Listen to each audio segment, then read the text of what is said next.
I don't remember a time when curling wasn't a part of my life. When I wasn't putting in the sweat and hard work to be the best that I can be. Clocking in the time, the effort to practice day in, day out. Curling is more than just a game. It's a family, a community. And when it's time to play, I know I'll be ready. Hardline, supporting hundreds of our next generation athletes.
Good morning, everyone, and welcome once again to the Curling Stadium live coverage. It's the Hack2House Alberta Curling Series team event number 2 from Beaumont.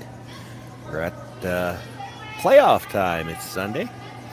Quarterfinal action here today. The feature matchup that we'll have the commentary for is one of the men's quarterfinals. Jacques against Jamie Cooey. My name's Shawn Joyce. Joined this morning for the broadcast by Terry Corbin. Terry, how are you this morning?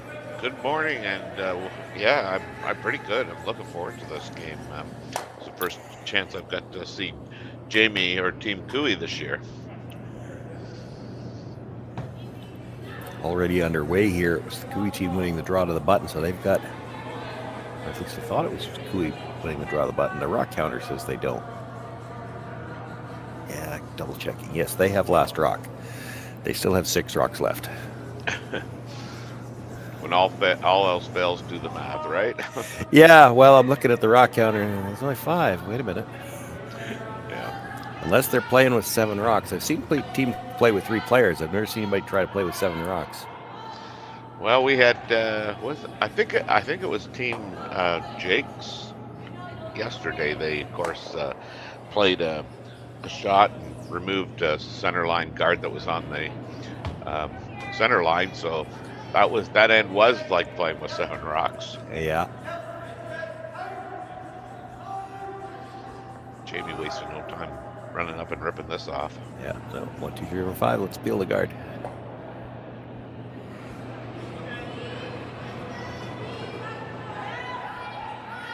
They do have 4 players, so They do have 4 players. They've only got 3 registered. If anybody knows who's playing second, let us know in the chat. Mm-hmm. I can tell you the lead is Shadrick McLeod and Glenn Kennedy, longtime third for Jamie. Yeah. Jamie Cooey, of course, the skip.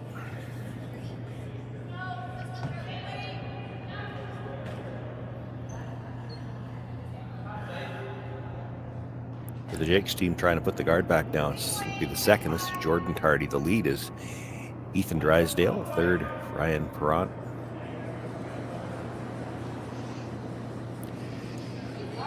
And Ryan Jacques, the skip, in the house, and also spends a fair amount of time producing for Curling Stadium. I think that was part of the deal. He'd play in this bonspiel, but only if he was on camera every game, or a feature every game. I think so, because I've had him now 3 games. He's got to be involved in the broadcast one way or the other. That's right.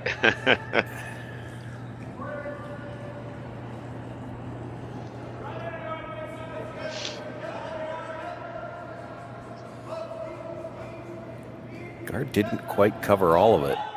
Yeah. Jamie's thinking, well, we've got some angle. We could play the run. Try to get that shot stone out of there and still clear up the middle. We don't have mics on the players.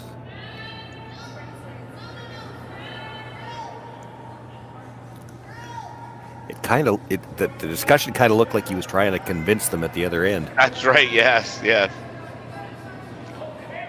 And it looks like Shadrach is playing lead, and this is our new player, or our unregistered player.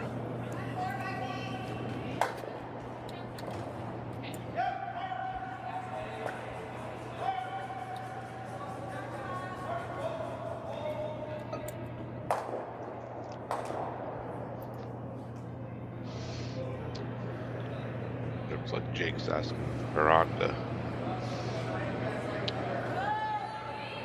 replace the guard.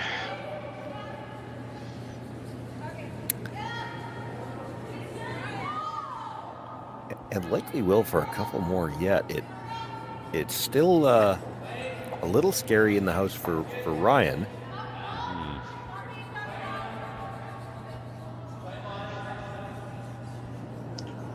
Hard for him to do much to break that up, though.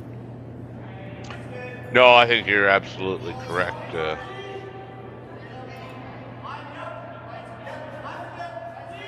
Any run back on, well, I mean, I'll call it the low side,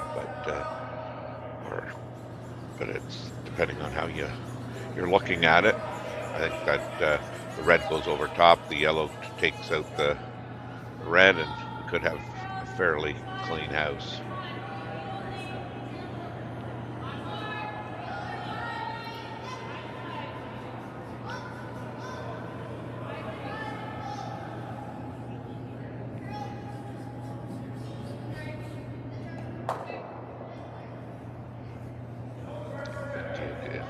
Playing the outturn, I think if you just hit this a fraction high, they'll all get going.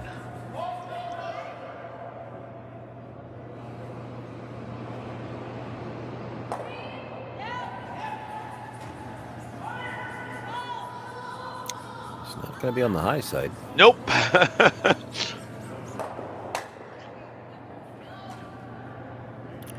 Straight peels the guard, though, does force Ryan to try to replace it one more time.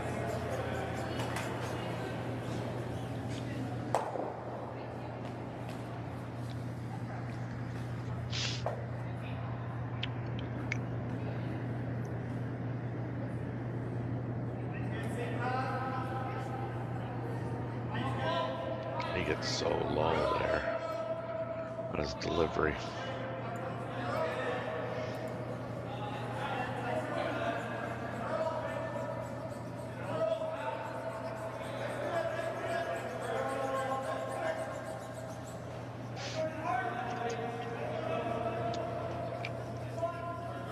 Gonna have to go to get this far enough to cross the line. There it goes.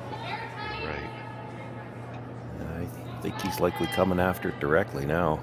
You can see half of that rock.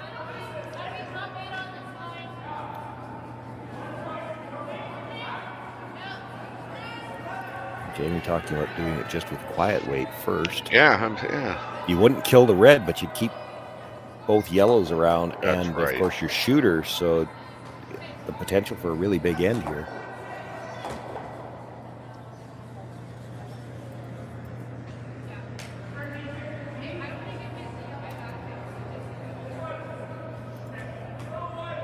I don't think Glenn's quite convinced. Trying to get in the hack and convince himself. Well, you know, it's a great result if you make it. Yes. It's hard to move that red far enough with this weight, though. You'd like to get it out into the open. I think more likely you're just going to leave it behind the guard.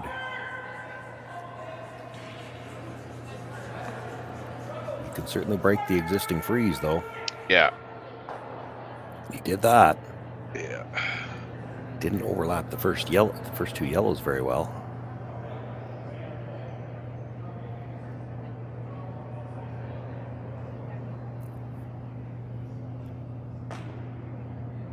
Yeah, Ryan has to be careful here. Yeah, well, one of those, the yellow that got tapped back is wide open, and Yeah. you might have to make a play on it. Just too much shrapnel around right now. Yep.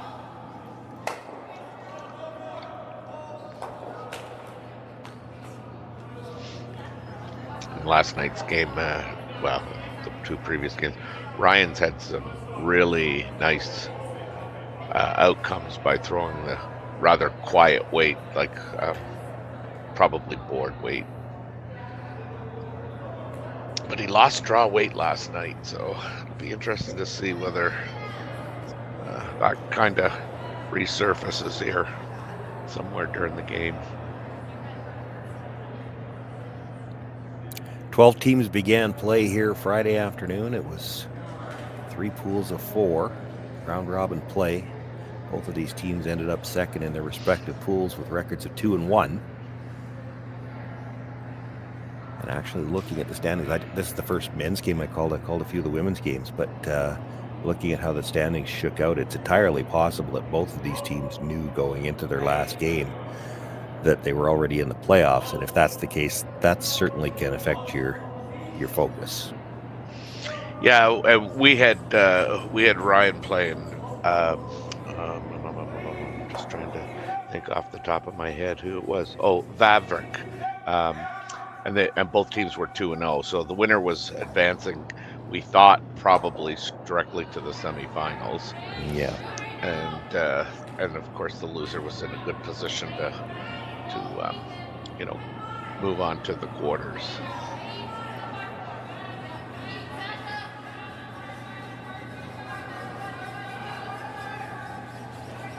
Ryan made the hit, did not roll in far enough to be second.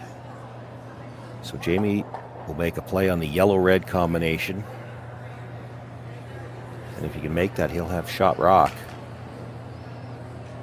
Half behind cover anyway. It's the yellow's not going to move very far.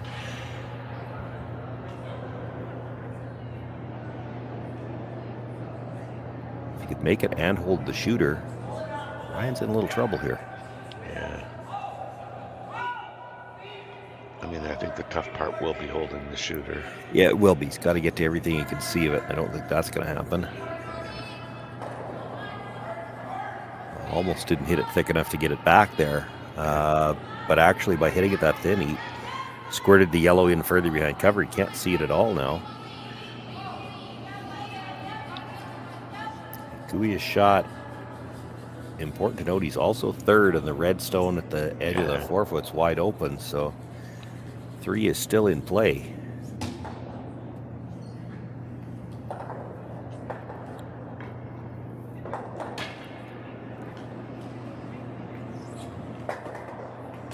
And there's air there. That's what you see them talking about. They're talking about drawing in on the intern side, but it was, I think, Ryan Perrant, the third, saying, well, he's got the... If you get too deep at all, he's got the double off this one because there's lots of air on the inside of it.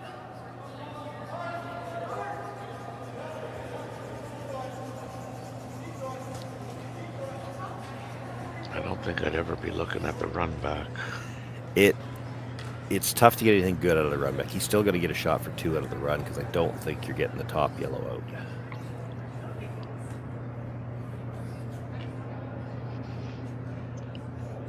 Certainly, I would have a preference for playing that same shot that he played on his first one.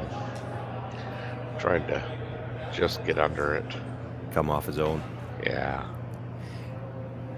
Yeah, I understand that. I also understand the reluctance when it's second shot. He I know. I know. Yeah. You roll too far and it's a draw for 3. Yeah.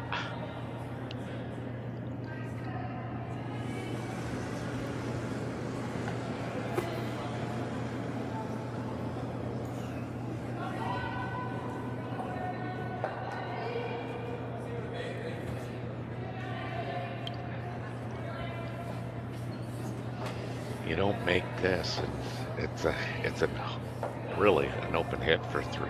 Yeah. Just feel that you have a little bit more wiggle room playing the other turn and trying to get under it.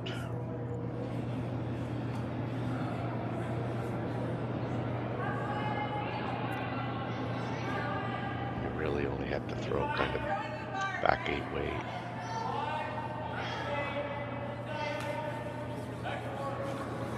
This will go hard. Yeah, they're going to have to go here to get by those yellows. Really moving towards the yellows at the top of the 4. I don't think it's getting by. I don't think it's got the weight either. Yeah. So it'll be an open hit for Jamie Coo. He needs to stay in the 4-foot.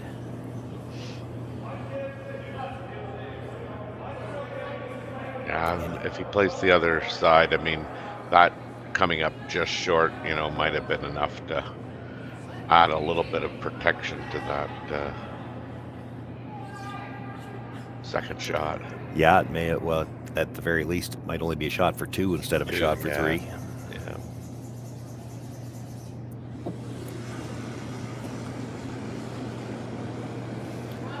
Final stone first in, Jamie Cooey. Won the draw of the button to get last rock. Has the chance to use it to pick up 3. Yeah. They're going hard on this. They're going to get the flop that Ryan would have liked to have. It's the way it always works. The last rock. No way. Get behind cover. Yeah. 3 points on the board for Jamie Cooey. One more look at it. They were on the brush most of the way down just to hold that line, but that good solid weight. And again, rolling into the back of the button.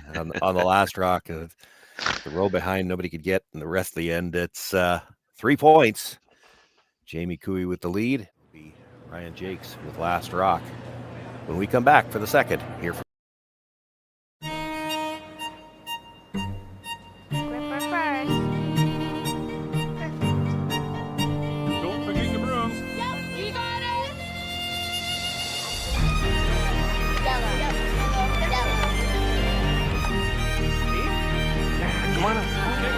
What do you got? You got 1, you got 2, you got... Just one more throw, please.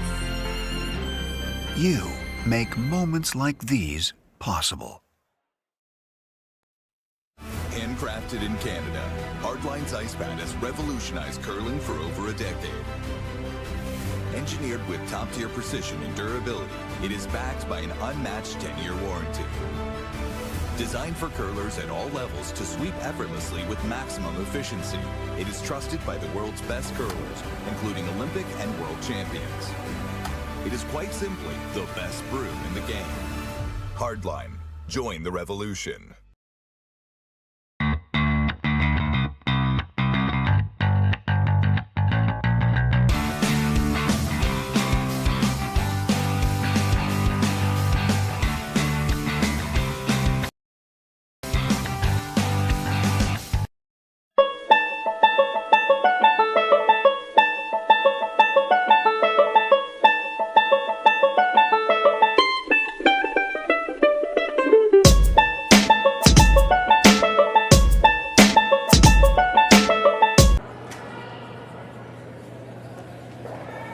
second end underway here. First stone brought into the 4-foot. The corner guard just coming to rest there as we came back.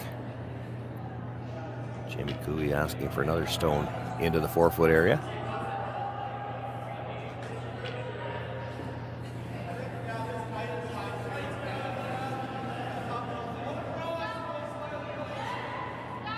As I look over my shoulder to see if anybody's popped into the chat to tell us who's playing second, and I have no answer yet. Yes.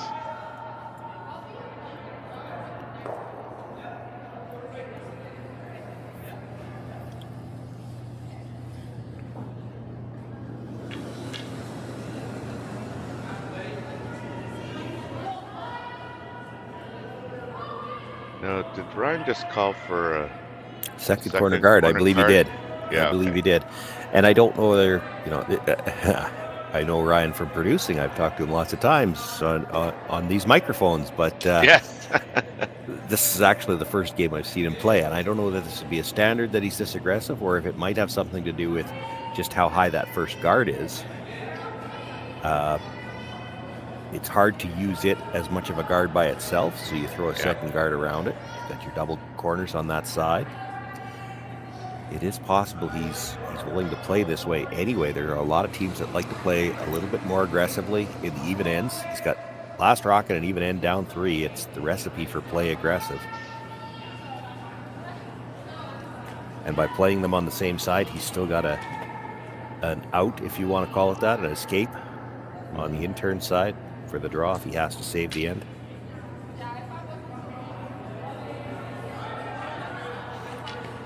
Really not the start that Jamie Cooey would have liked to this end. You'd like to have those first two rocks kind of on the center line, and then you could maybe throw a guard here, and he doesn't have a great setup in the middle. They're spread out. So he's guarding the one in the 8-foot, which is only second shot, but you get a dual purpose with this, is that you cut away or cut off the path to that double corner.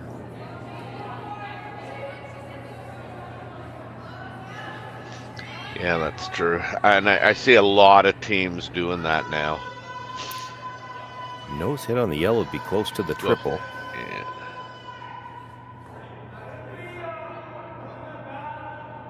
Ryan looking at the 2 in the house. I'd be more worried about trying to make sure you got your path to the corner there. He's looking at it now. You make the nose hit, your shooter's in a pretty good spot too, because it's close enough to split. That's right. And if your nose on the first yellow, it's going to catch about half of the second one. Maybe have to be just a hair inside the nose on the first one. There's a chance you could move all 3 of them. I think he'd be happy with a no, like a For sure. Shooter right there. Yeah, he's still going to get the nose. Going to roll into the rings. That would be helpful. Going to spin back. Oh, it tried. Now Jamie couldn't wait fast enough to get up to that corner guard to peel it. Yeah, he's got a 3-point lead here, and the situation in the middle is not really good enough to guard, so just get rid of the corners. Got to do it one at a time. You can't risk running them into the house, so.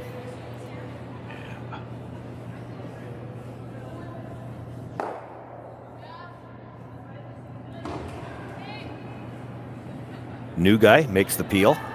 Yeah,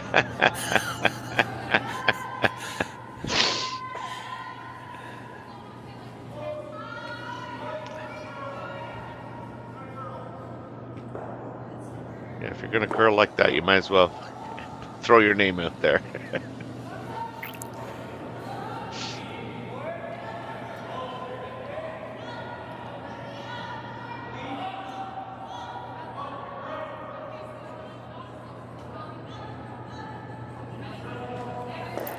Going to be thin. He might touch both of them. Quiet wait. I don't think he's going to get either one of them out. Does he hold the shooter? He does. Yeah, it does.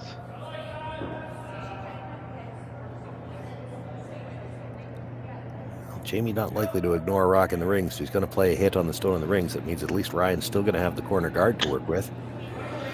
He does have to deal with that rock on the button. You might see him play it first and try to roll towards the other yellow.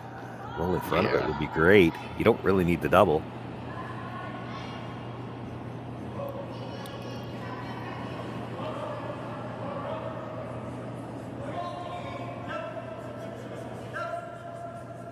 Glenn's pretty reliable.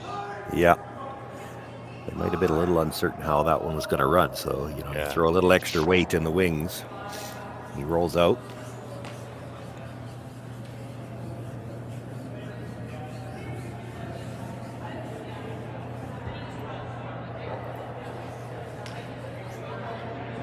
Critical of Ryan's strategy there late in the game. He was down 3 and still hitting kind of anything and everything,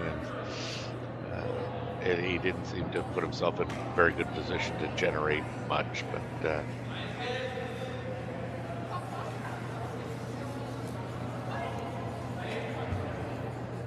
he's asked Ryan to come around that corner guard. Threw it there, boys. You might as well use it. This is light. Not going to get by either. And if they could get it by, they might have been able to bite the 12-foot out of it. Wouldn't have been any better than third shot. And now with those rocks getting you move around, that shot stone's on the button. Mm-hmm. It is good enough to guard and try to steal, and Jamie's thinking about it.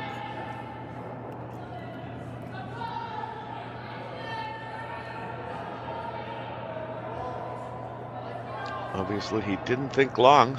Well, he thought for a few seconds. It was the first That's thing he right. called. That's right. I don't know if he's just straight peel or if he's trying to get the guard based off of the hit. Looked like a straight peel. Yeah. That's what he gestured anyway.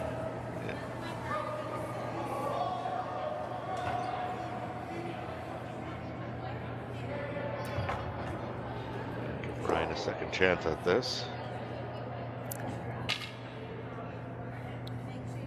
Critical that your second shot, because if you're not, I mean, Well, maybe may I'm just not run up and throw a guard. I'm not sure you can be second shot if you're buried. That's the problem. Yeah, I know. Here's the other possibility, and we don't know. We aren't there, and we're not inside the heads of the skips. So you wouldn't even know if he had a mic. Jamie could have been bluffing with that last one. He might have been thinking, well, let's talk about playing the guard so he can't play the draw again, and because you put it into your head that if you don't make a good draw here, he's throwing the guard, and didn't make a good draw. You can see half of it.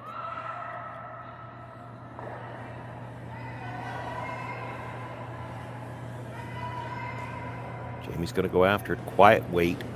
If you do crash the guard with this weight, you probably end up in the rings anyway. I was going to say, if you chip the guard, it's probably not the end of the world to roll into the rings.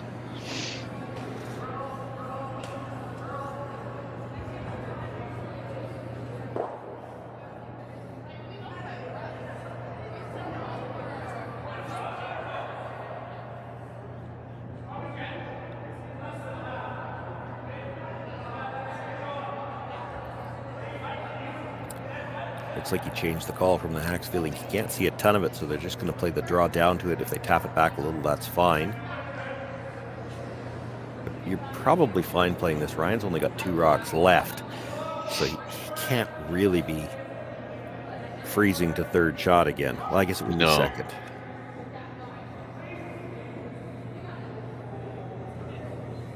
Mind you, he's probably going to play the double that direction.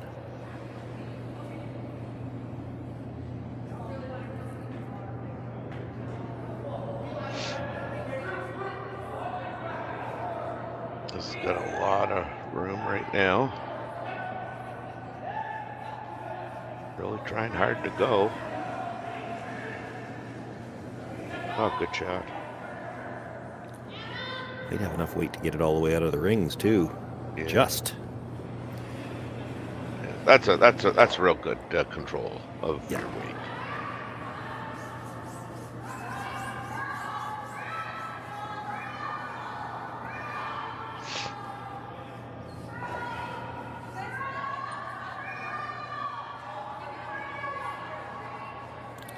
Ryan, first thought was make the play on shot rock, try to roll over in front of that one that was just thrown.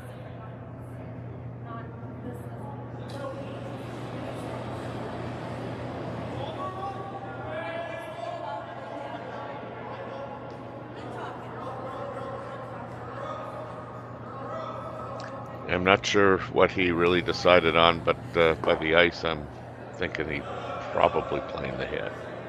Yeah, I would think so. That might be the ice to freeze to it too, but usually you wouldn't see Ryan Perrant down in a squat to call a line for a draw. Yeah. He's got to cross the face. I'm assuming he's rolling towards the one that's, edge to edge with the guards. So he's got to cross the face on this. Can't be throwing it real hard with that amount of ice if he's trying to cross the face. Maybe bumper. I honestly don't know, because I thought the freeze was probably a good call.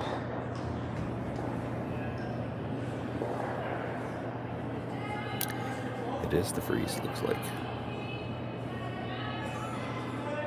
Is it? I think it's he's coming back down to the back one. Yeah, he's freezing Jimmy just threw.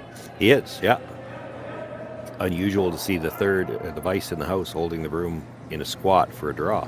Yeah.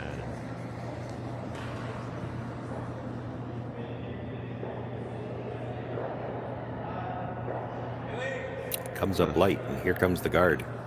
Yeah.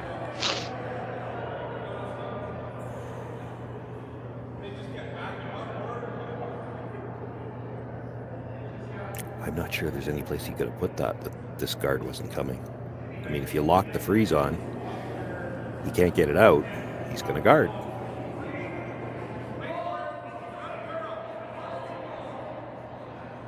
And this guard could be biting the 8-foot.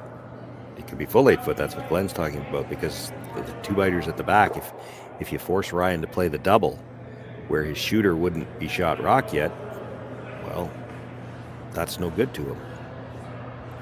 The tighter you get this guard, the harder it is to come around with enough weight to move that yellow, and you have to move that yellow to score. It's got the pinhole covered.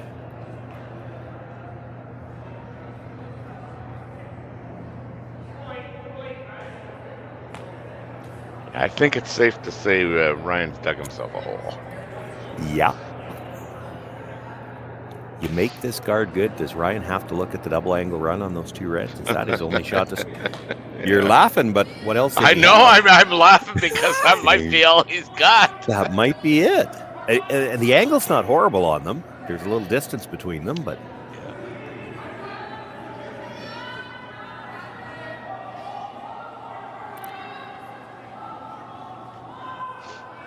Jamie's always been a pretty good touch curler.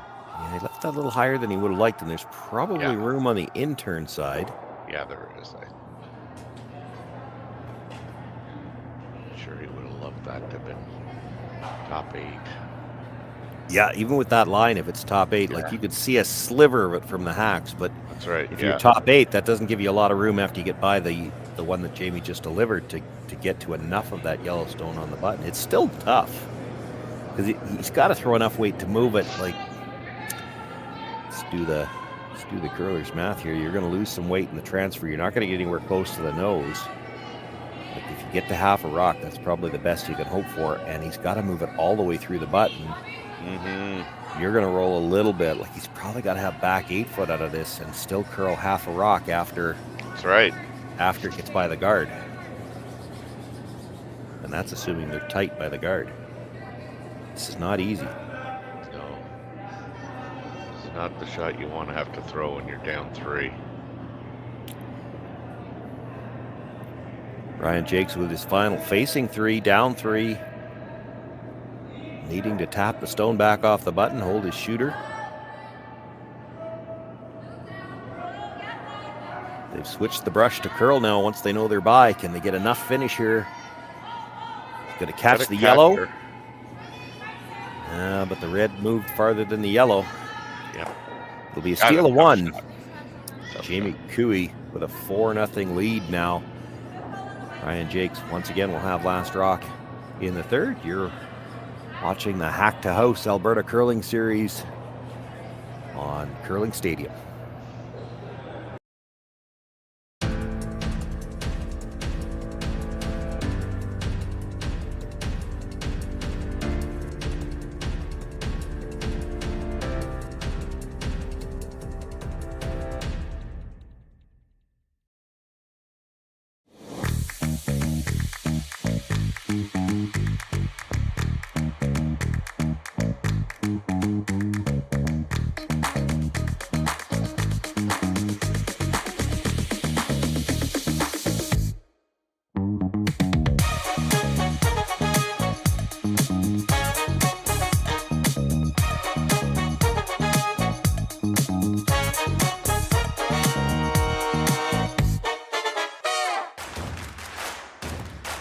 Imagine being able to stream every curling game from every sheet from any event, be it your Wednesday league game, bonspiel, or corporate event.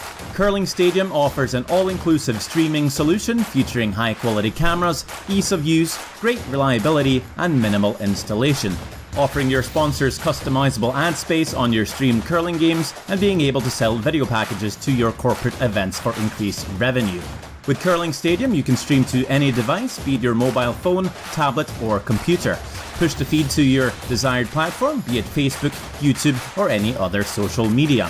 Curling Stadium is simply the way forward. Where it's commonplace in other sports to televise every game, we want to do the same.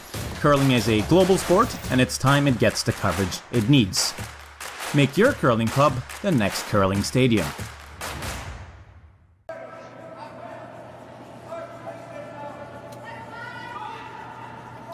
Little different start to this third end. Now, we didn't see the call, but Jamie Cooey has the tight center start things off here. The corner guard comes up again. Now Shadrach McLeod will look to come around the corner, or the center. They weren't able to get rocks on the center line last end. This could change things up a little here.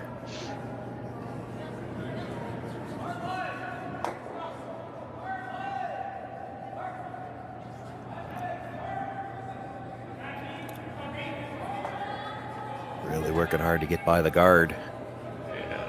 He's got a nice line if they get by, just by.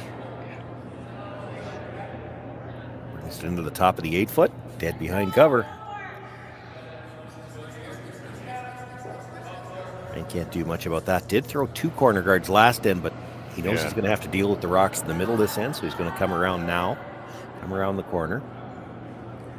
Just last end, again, we were talking about with the situation for this end with Jamie Cooey. He's got the center line covered. Last end, they had 1 rock on either side, about a foot off, so they really didn't have a chance to guard anything.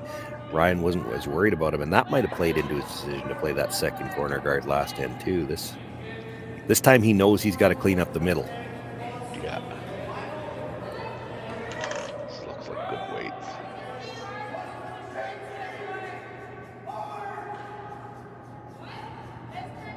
Nothing wrong with being deep when you're coming around your own corner, especially when you're down 4. If Jamie wants to play this freeze, you're happy with that. It's just more stuff for you to work with. You want to count at least 2 here, but it doesn't have to be the number 2 stone.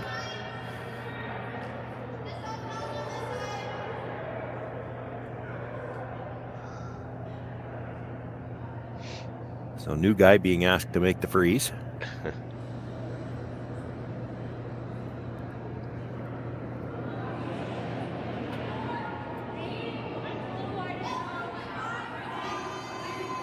Maybe he's in the witness protection program. That would explain why Mom and Dad haven't popped in here and given us a name yet.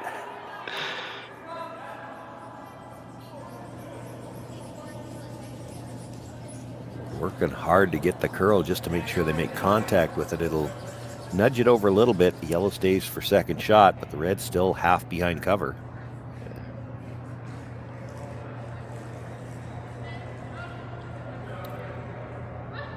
Deal with the 2 in the middle first. There is, again, the chance, just because of the lineup and the space, if you hit it just right, you might move all 3 of them.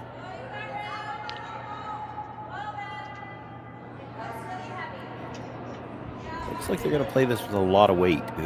The other option is you just make sure the double at the front and hold the shooter. You're a little thin on this, you're losing the shooter. Ooh, I don't think that's the way they were trying to hit it, but no, it'll work. It goes over the top of everything. Yeah. Actually, they get a corner on the other side out of it. Yeah. Pretty good result.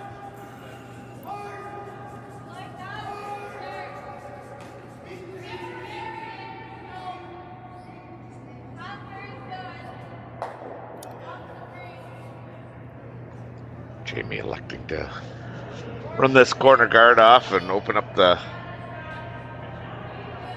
side of the sheet. Sure that if they're going to give up any points here, they're going to try and limit it to a deuce. Well, this is going to take out their back one, I think. Yeah, new guy misses. Oh, does catch the redstone in the rings as well, so all the rocks in the ring is gone, but Ryan's got 2 corner guards to work with. That's pretty good setup. And Jamie just made a comment to Ryan. I'm assuming it's sorry. Not sorry.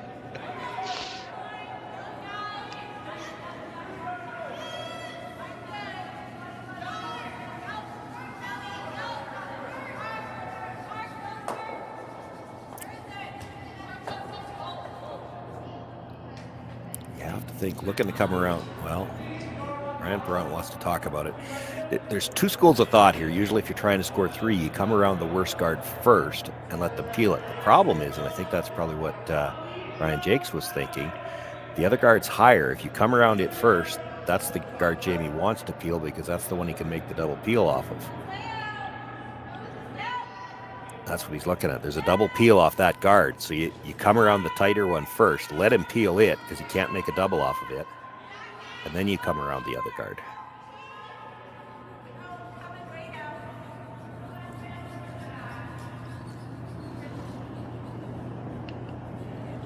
Tardy's going to try and make this, as you said, around the corner guard.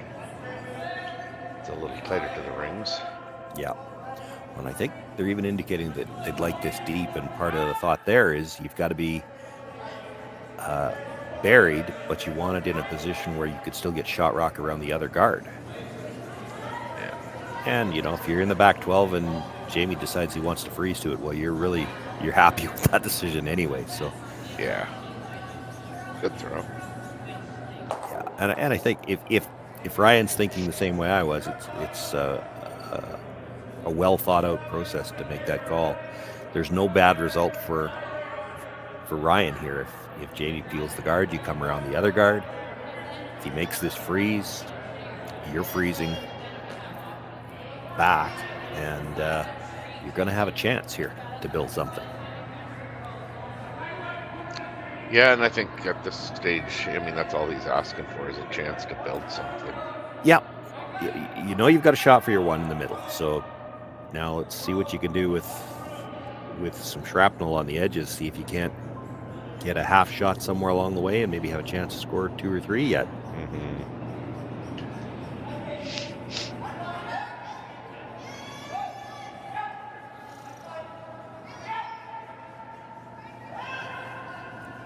This is really going towards that corner. Yeah, but I think he's good. Going to have enough weight to move it out because he's past the nose. Yeah. Does just get it through. But you make the freeze on that now, you're not getting it out again.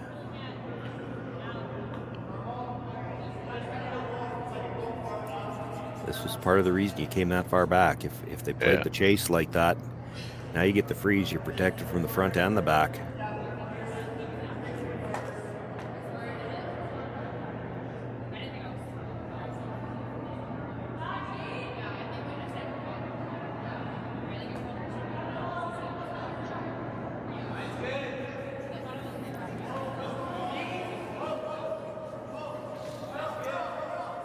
Ryan Perrant, third. This is his first stone of the end. You lock this freeze on, actually. We're late enough in the end. There's a pretty good chance this rock's still in the house when it's all said and done. Mm-hmm. Really going to have to go to get it there. Yikes. Full 12. It's half behind cover, but it's only second shot.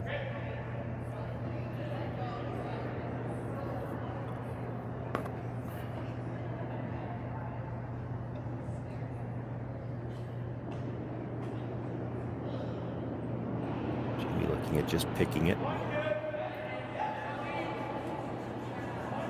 Glenn coming with some weight.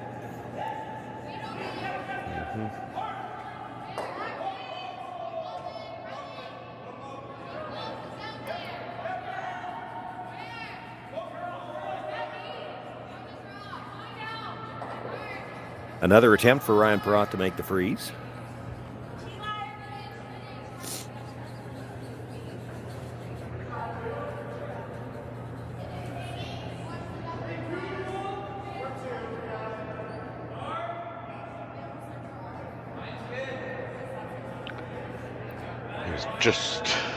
Just to the rings on his first one, so you would think that this might be a little bit closer.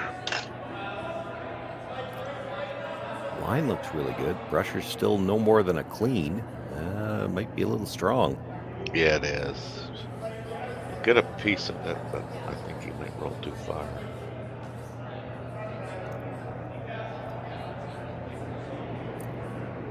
It's still hanging around, and Jimmy doesn't have much else to work with. He's going to look at coming in front of it, take away the path to the freeze. You do have to be careful not to leave a double. Yeah.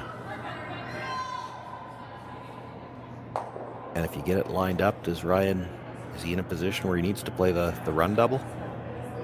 Yeah. I guess it all depends where this ends up, right? Yeah. But it's got to be part of the thought process for Jamie. You could always just hit the back one and force him to make that freeze. He hasn't made it yet.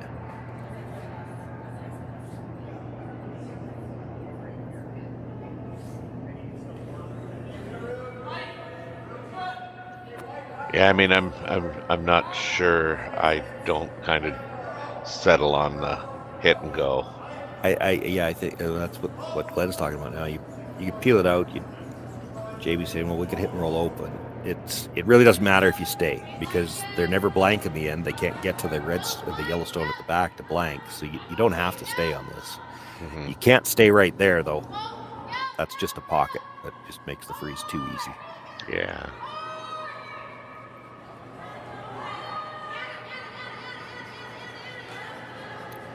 You roll away. Ryan probably has to try the freeze one more time. If he makes it, you follow him down and he's forced.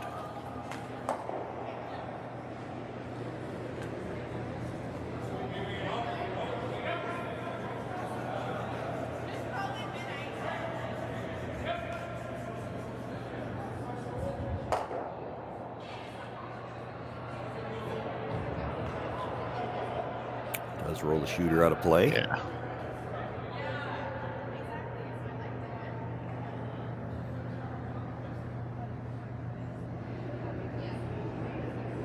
Yeah, now I guess you just try and make this shot as difficult as possible for Jamie.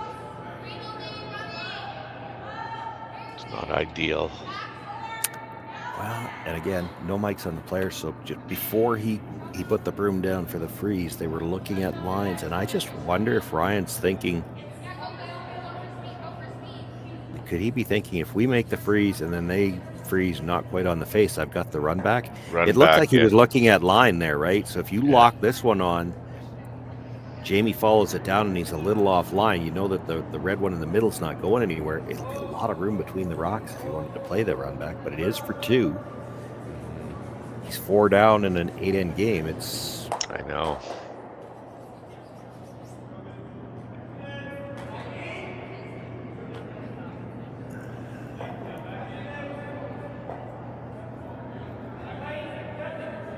Oh, that's going sideways.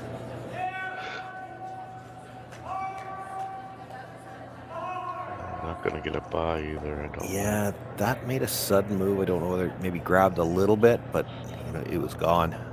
Yeah. Into the guard. Now you're probably going to be forced into grabbing one and losing the hammer and down 4-1. Yeah.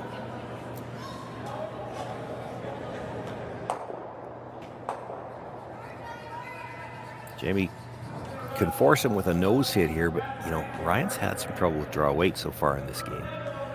It would be tempting to try to roll broomside.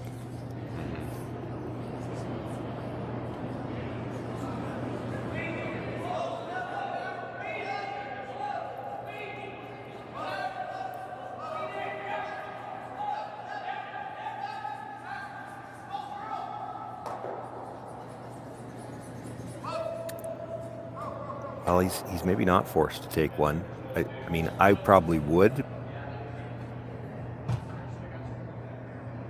There is a blank there if he wants to try it. Oh, sure there is.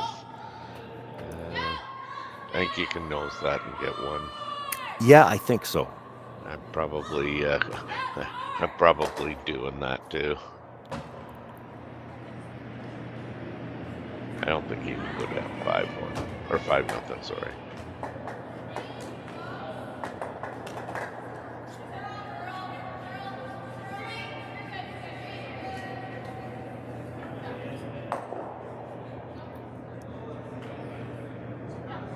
I think they're as convinced they can get shot right dead on the nose, but I think you can. Yeah, I'm a little surprised because it looks. I know that we don't have the greatest angle over top of the one on the back 12, but really looks like there's enough room.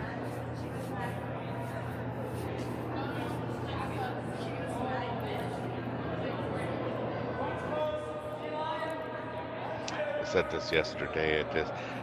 Ryan was up 5-2, and I don't think he touched the scoreboard after the 4th end after he gave up 4 in the 5th, and the body language on Team Jacques just seemed to wither, and I don't see that, the bounce, the body language just seems, kind of dejected. Well, they haven't touched the scoreboard yet today either, but I know. hoping to do it with a single here.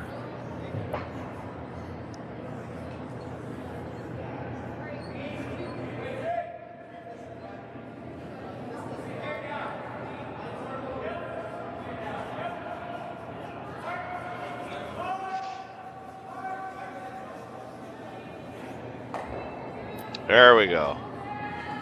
Gets the hit, rolls over just a little bit, removes all doubt. Put a single point on the board for Ryan Jacques. He trails by a score of 4-1. Jamie Cooey will have last rock in the 4th.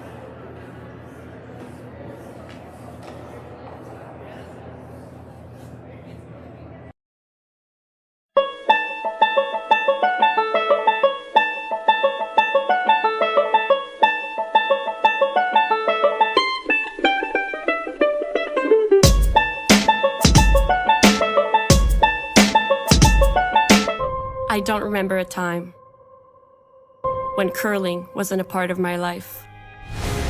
When I wasn't putting in the sweat and hard work to be the best that I can be. Clocking in the time, the effort to practice day in, day out. Curling is more than just a game. It's a family, a community. And when it's time to play, I know I'll be ready. Hardline, supporting hundreds of our next generation athletes. Join us this March for the House of Hearts Charity Bonspiel in Duluth, Minnesota. Help raise funds for Project Joy, who provides meals for hungry kids in our community. Every donation helps to ensure no child goes hungry. Join us and make a difference. Together, we can spread joy.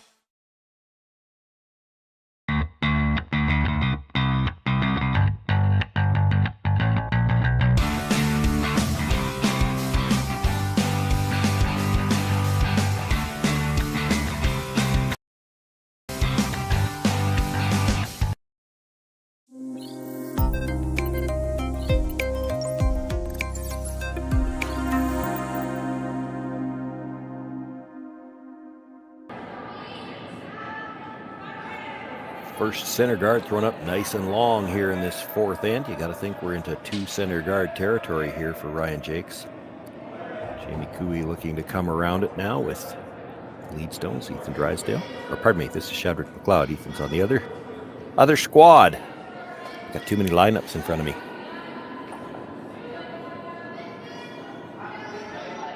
Comes out a little in the open past the guard. I think the second center guard call was coming no matter what, though. This is Ethan Drysdale.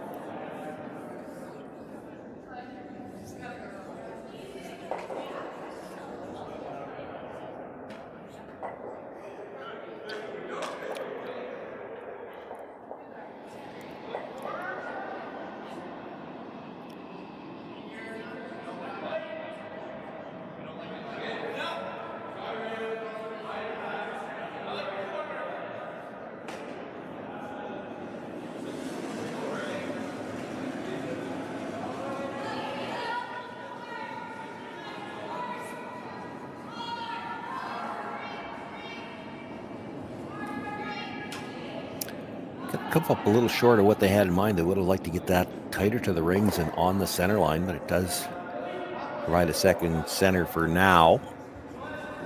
Angle's there for a double peel. Can't play that yet. This is still just the 4th rock of the end. Shadrach will look to come around again, this time from the intern side.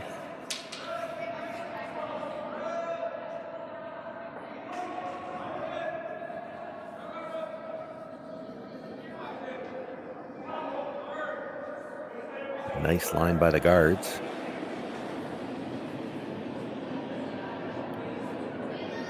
Bring this right into the top 4 foot, splitting the center line. Cooey sits 2.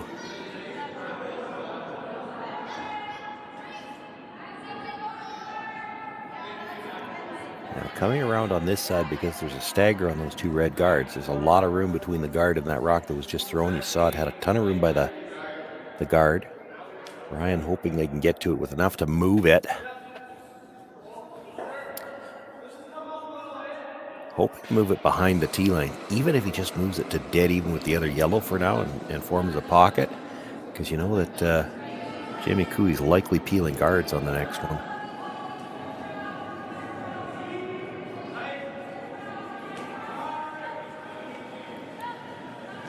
That did not look like he got all the way out to the broom. They're really going to have to go to get this by the front.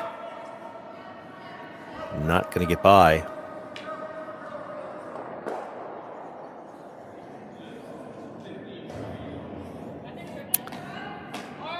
Well, that makes things interesting for Jamie Cooey. His instinct is to peel guards, but you peel guards now and they make the double. Is there a good spot to come into the house? You got a corner on the left, you got the double guards in the middle. I don't think he's going around the corner. There's a double off the yellows in the middle for that. You could probably come around in Christmas tree or come around that same in-turn side.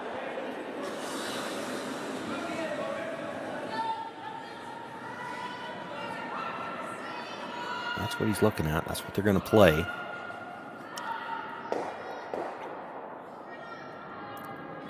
Very similar draw to what they made on the last one. With Shadrick McLeod throwing it on the last one. It's new guy throwing it this time.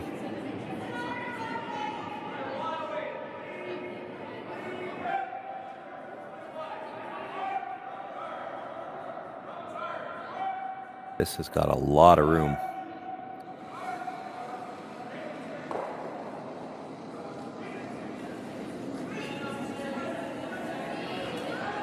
A little too much weight. They make sure they're by the top one. That's not a bad result because it doesn't spread the rocks out too much. If you chip the front one, you would have left 3 across. That wouldn't have been so good for the Cooey team. There is a double. Well, there's 2 doubles. Just off the nose, one way or the other, he makes a double. Doesn't have to throw the weight to kill them either. He can throw this quiet, just try to move 2.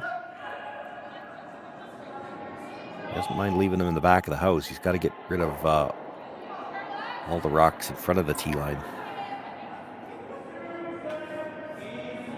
Jordan Tardy a little tight on his first one. Looks like a better release here. They're playing this tight to the guard anyway. He's by. Got the tap. Chips the one right beside it. That's a pretty good result. It's tough to get rid of that red right now.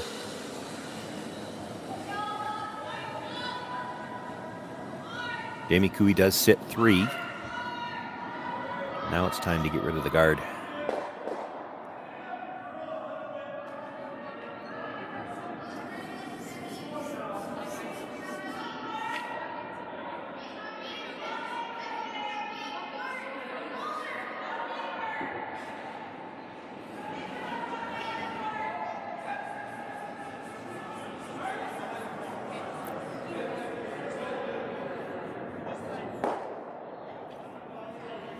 Makes the hit. Shooter rolls all the way out of play.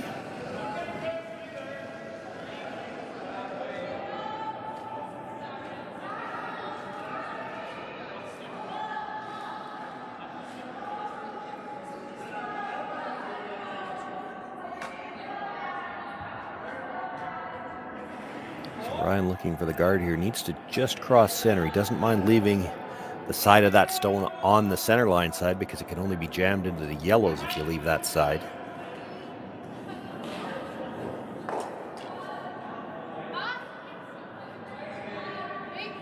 Dead guard shot stone is not bad either.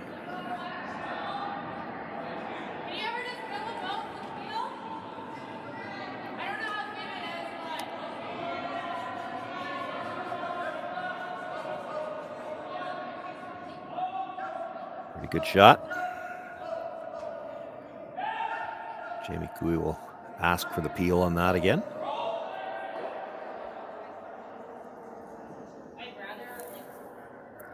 You might see Ryan Jacques play one more guard, but he's going to have to at some point in time make a play on the yellows in the house.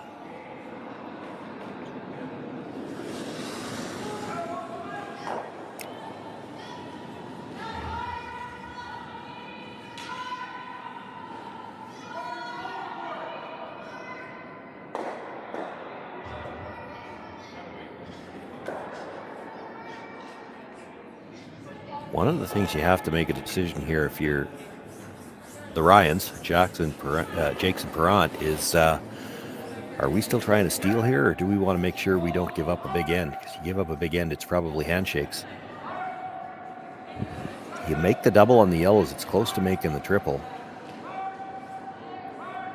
You could get back to a force situation. You start tapping these rocks around and things don't go well. This could be the last end, and you're still trying to generate offense with no center guards. This is not a great steal situation.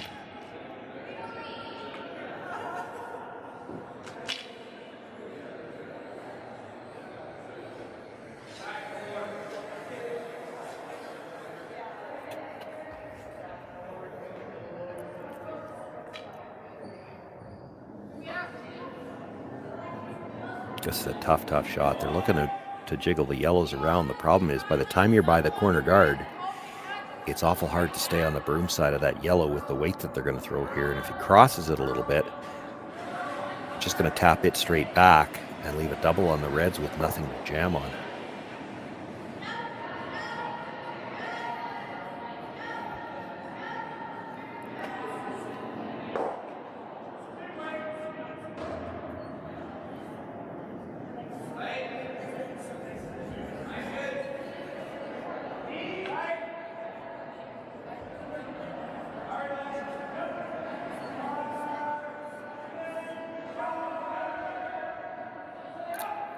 This is inside the line they had in mind. They might be better with a dead freeze now. They might be lucky to get to a dead freeze. This is light.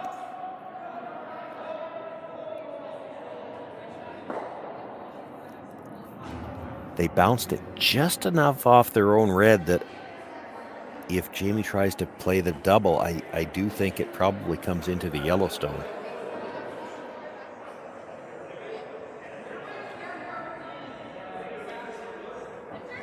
Boy, that was a good job on the brush. If they leave that an inch higher, you could double these two reds and it clears all the yellows.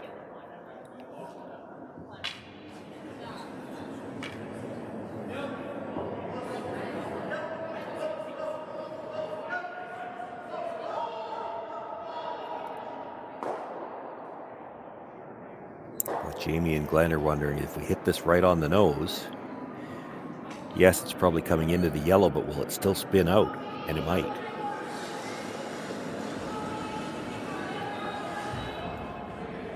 Doesn't touch the yellow in the button. Might. That might not hurt them though.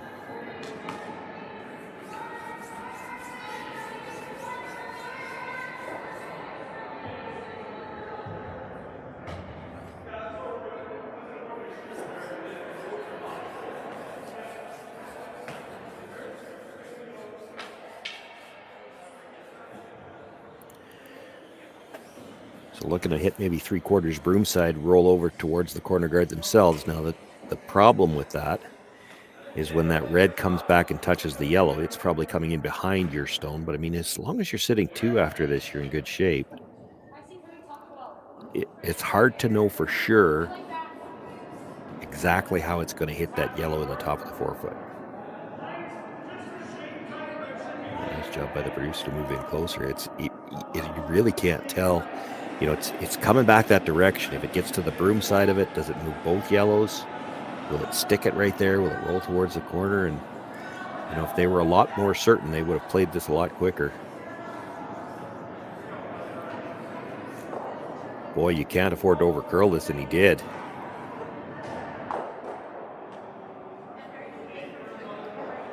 Well, not what they had in mind. It leaves Jake sitting second at the top 8 foot. Shot stone still the one belonging to Jamie Cooey on the button.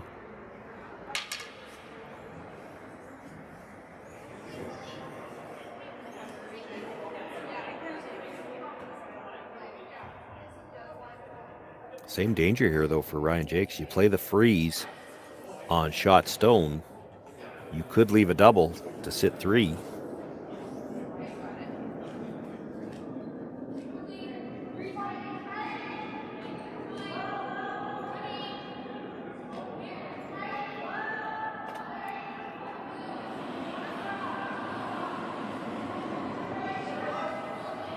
Looks like he's going to play the short run red onto the yellow now.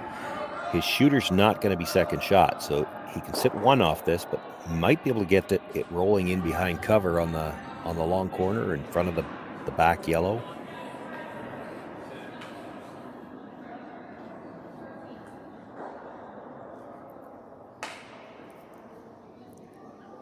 Got to be nose or maybe just a sliver low. He can't be too much low. You don't want to be rolling.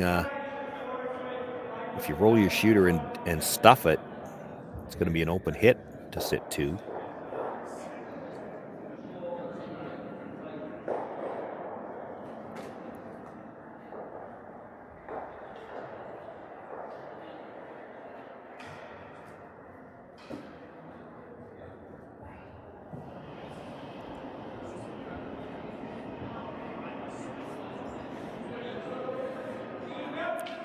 Get the nose hit on the red, drive it back, kill the yellow stone, and have the run back stone rolling behind the corner. This is going to overcurl a bit, though. Gets away with it. It gets at enough in behind that hard for Jamie to come at it directly. He does have enough of the red stone at the top 12 to play the double, perhaps. It's not without risk.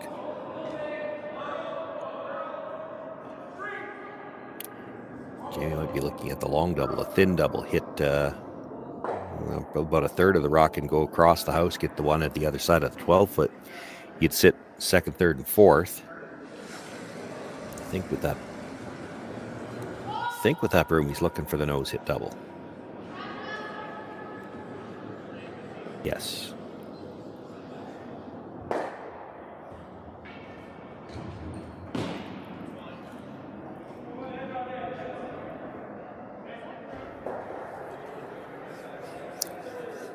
Now, with where everything's sitting, if he does make the double, he'll be sitting one. It's just one at the back of the 8-foot.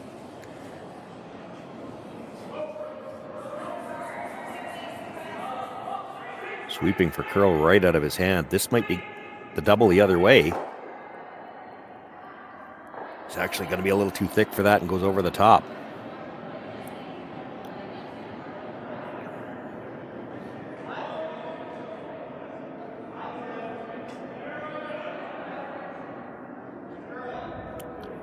Well, Ryan's actually got a chance to steal here. He needs a good guard. That stone biting the top of the button's a good enough one to steal with. Doesn't even have to get dead in front of it because there is a guard on the corner as long as he doesn't leave a gap. So if he splits center, I don't think there's enough of a hole to come through it. And splitting center would probably take away any chance that Jamie could throw enough weight to move it back with the intern. He'd have to draw cold to what he could see of the button.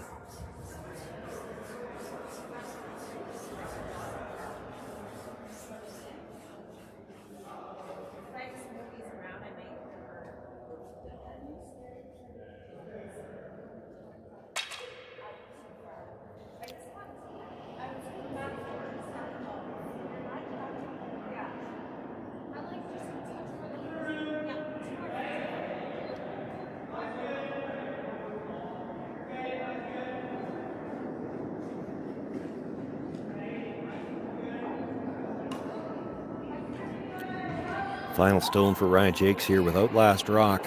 Chance to set up the steal. That's a nice guard.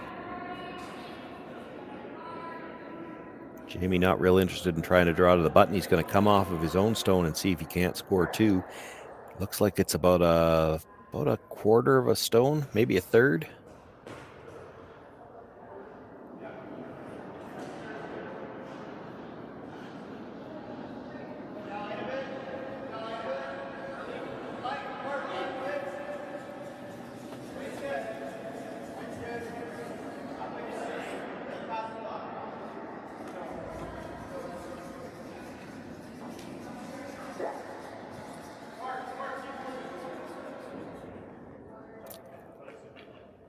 Toughest thing about these shots is that you just don't play out here often enough, so it's a bit of a guess at the line.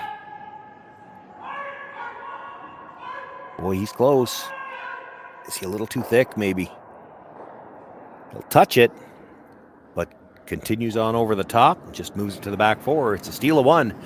Ryan Jacques closes the gap a little more. It's 4-2 now after 4 ends of play. Cooey with last rock in the 5th.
Handcrafted in Canada, Hardline's ice pad has revolutionized curling for over a decade. Engineered with top-tier precision and durability, it is backed by an unmatched 10-year warranty.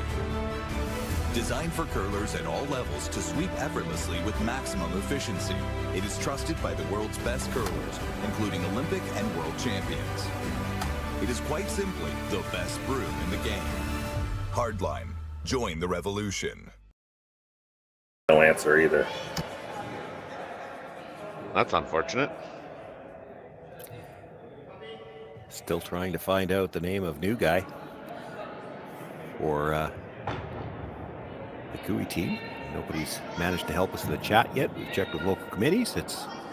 He's new guy until we find out a name, and he's on the brush here. Shadrick McLeod looking to come around the center guard. New guy with his brush on the ice.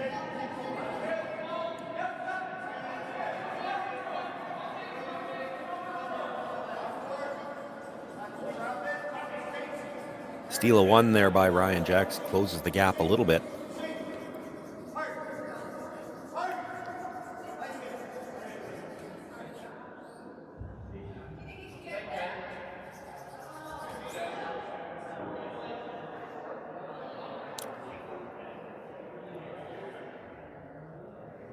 Shawn, Joyce with you here live from Beaumont. We had my partner Terry Corbin was here earlier. We've had some trouble with his feed a little bit.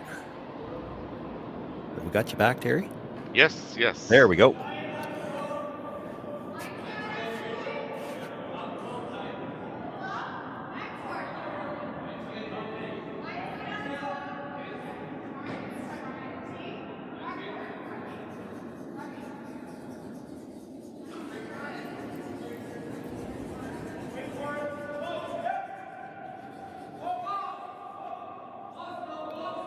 I do believe that was called to be the tight center. It comes into the house but sits in front of the yellow, so it works as a guard. It does mean that Jamie can make a play on it. Probably not going to try to kill it because he'll lose his yellow behind it.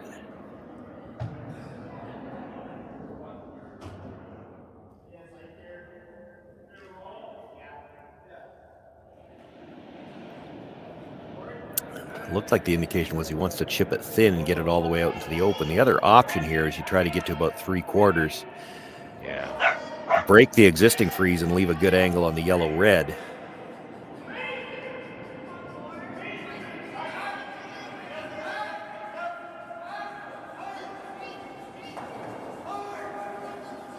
Got what they were calling, though. Pushed it out into the open.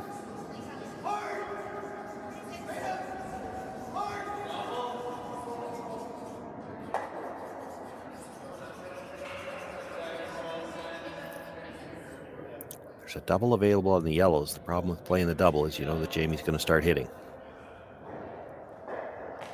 Yeah, you need rocks in play. Rocks are your friends, I think, right now.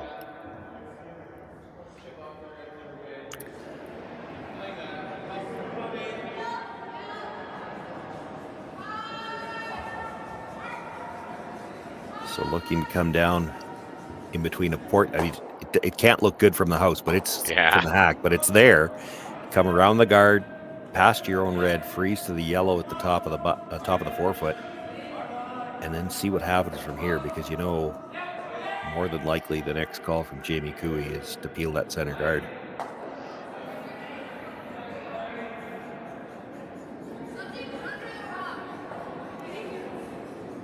After Curl to get off their own, who's going to chisel off of it. Taps their own stone up into the forefoot. That might not be a bad result, because by putting their stone into the forefoot, it might make Jamie make the play on that one, which means you've still got your corner guard for a little bit of time yet. I'd still be tempted to peel the center.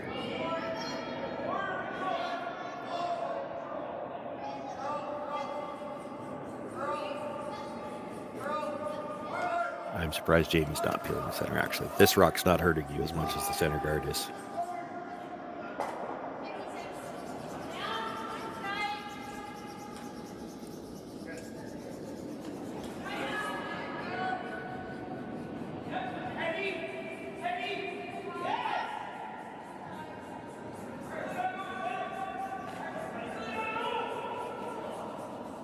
New guy looking for the hit and roll. He's going to be get the thin chip double. I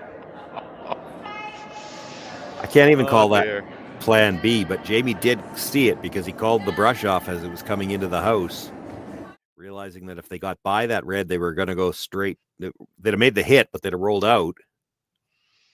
I mean, it goes between the hole and wow. And with as thin as he hit that first one, enough to get it all the way out of the rings, too. Yeah.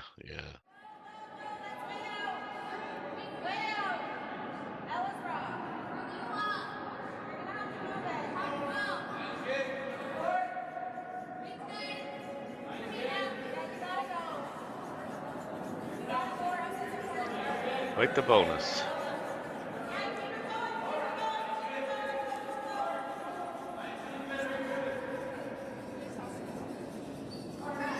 Those just warp over there, though. Wow. It's going to come up short, though. Cooey's still sitting, too, and now the corner or the center guard's going to go away.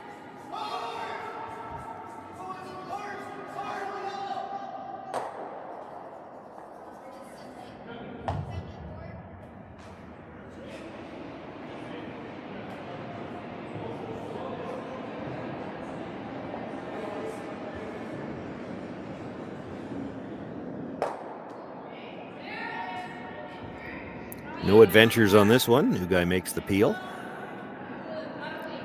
New guys had a pretty good game.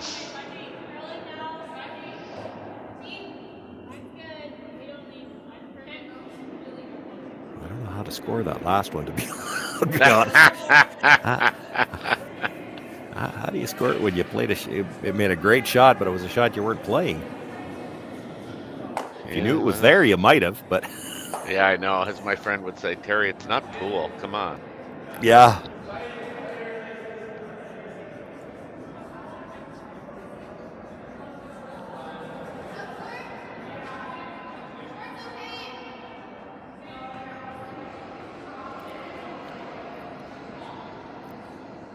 Ryan Perrott just looking to replace the guard.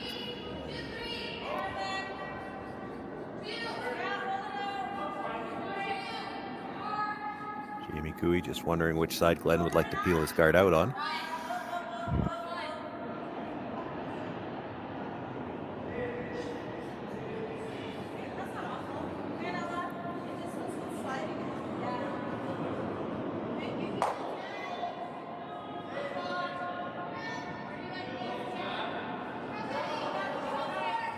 I was thinking Ryan's probably throwing one more center. But he's looking at making the play in the rings now. I think this is one shot too early, because it gives Jamie too many chances to make doubles, and then the best you can hope for is hold him to two, or maybe a blank.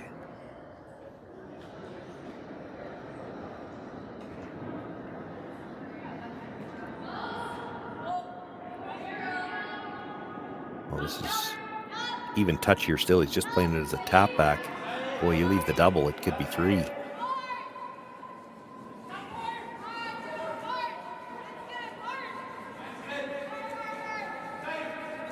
They're going hard. Yeah, he doesn't have the weight, even if he does get the tap. He might be able to get second shot out of it, which would be important right now. Yeah.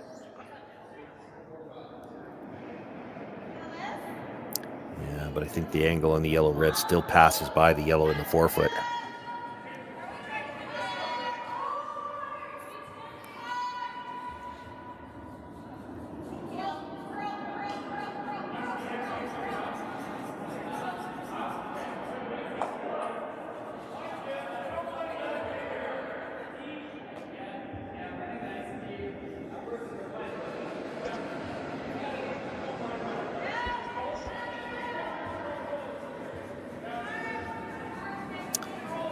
Yeah, I think the discussion is just about how much weight they want to play and where they want to hit it. You'd hate to throw this and pop the yellow out into the open and leave them the fairly easy double, or maybe even worse yet, a pocket. It will spin off that red stone if you hit the red a little thinner. Kind of looks like about 1/3 of a rock on the yellow should dead stuff it, and I think it passes by the one on the forefoot. Yeah, I think so too. I thought he might just peel the top red one and let Ryan make a play on it. Yeah, the problem with that is he makes the little tap to a freeze, and that red's, it's too late in the end. You'll never get it out. This is over curled. Yeah. He's peeling the top one now. Not the way they played it, but he's going to get a shooter into the rings, though. That's a little bit more shrapnel and another rock that could end up on the board. Important that he rolled that far, though, too, because now he can see that yellow stone. If he has to run it in on the angle again, there it's still there. Just enough.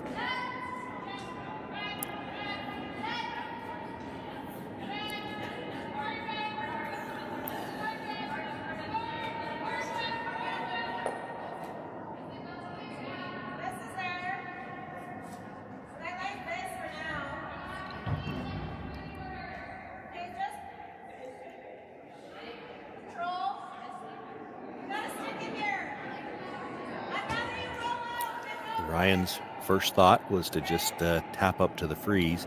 I don't think you can try to move the yellow on this one because the reds are going to be awfully close together. If you move the yellow back far enough to be shot rock, it's got to clear the forefoot.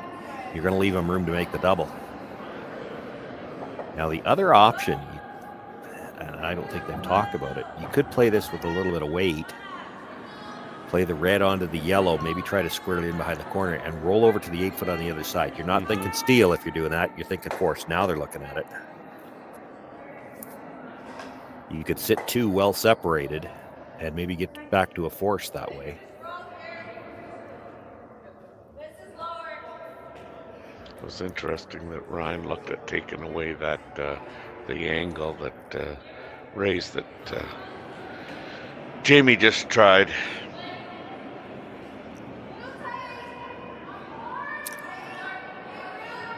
Jamie throws the big weight so well, though. If you leave him a direct path at red, he'll try to pick it. He doesn't care if he loses the yellow behind it. They're back to the initial call, which, I mean, this was their thought process on even the last call. So they've already had this mindset. You're tapping up to shot rock. Can't be shot rock on this one yet, I don't think. I don't think you can move the yellow that far. Too much risk. But if you tap it up to a freeze, the red stone that you're tapping up isn't going anywhere anytime soon, and you should have something with your last one and possibly set up a steal here. You don't see a whole lot of guys, though, when the draw's being played that crouch in the house like Ryan does. Yeah. And that's the reason why, because as soon as the rock's thrown, you've got to move up, get up and move over to the line you need to see.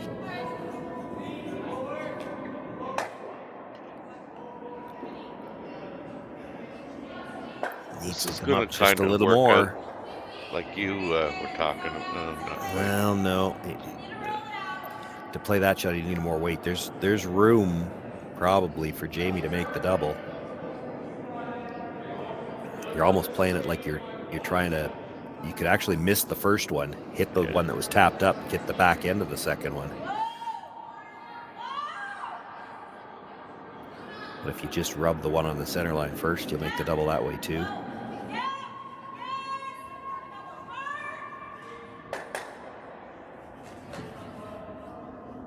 Can't imagine we're going to see him draw, so.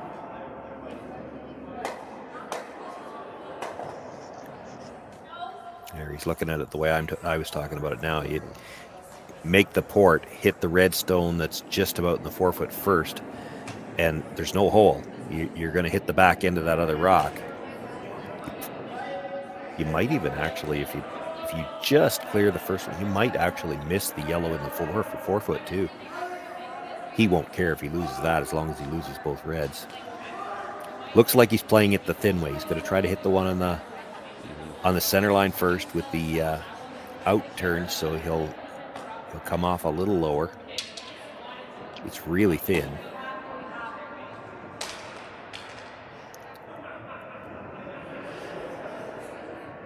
Like really thin. Like if the edge of your rock is touching the center line, you might miss the second stone.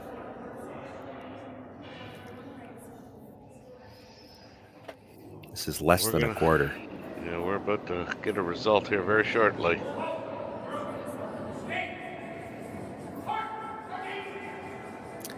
Might get it the way I was talking about it anyway. Oh, actually touched the yellow. Redirected, moved a lot of granite. It ends up with Jamie just sitting with one at the back of the 4-foot. This really opened up the door too for just a force. Yep. Yeah, he must have been a fair bit back on that. Yeah, he did not hit They were sweeping for curl all the way down, and yeah.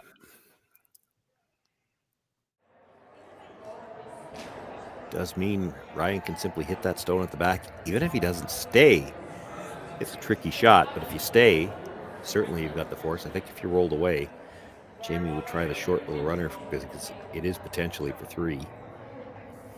Oh, he plays that all day, yeah. Yeah. You can't quite see all of it, but it's available.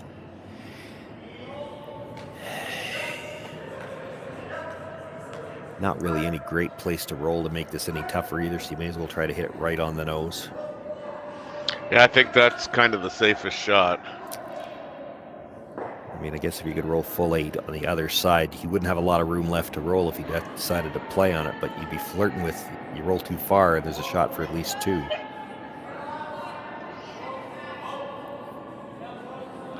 A curl. Kind of good weight.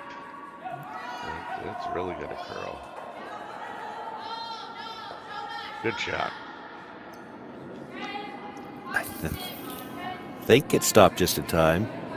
Yeah, it's for 1. Jamie, I think, is gonna draw. Yeah, looks like it. Boy, if you needed it, it's there for 3, I think. Yeah, if you really did need it. If it rolls 6 more inches, it's a little easier for 3.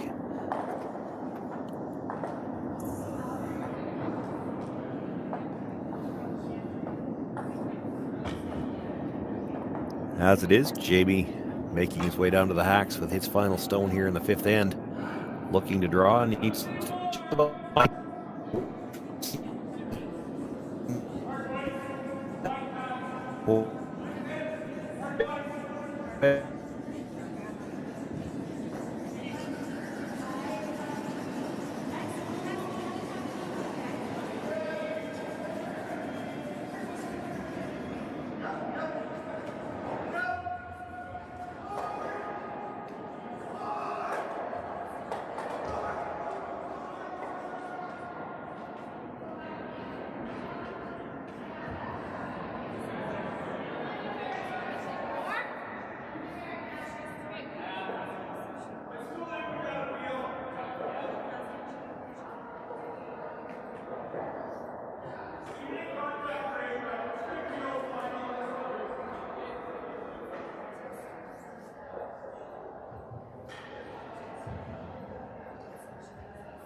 New game, all tied up. Yeah.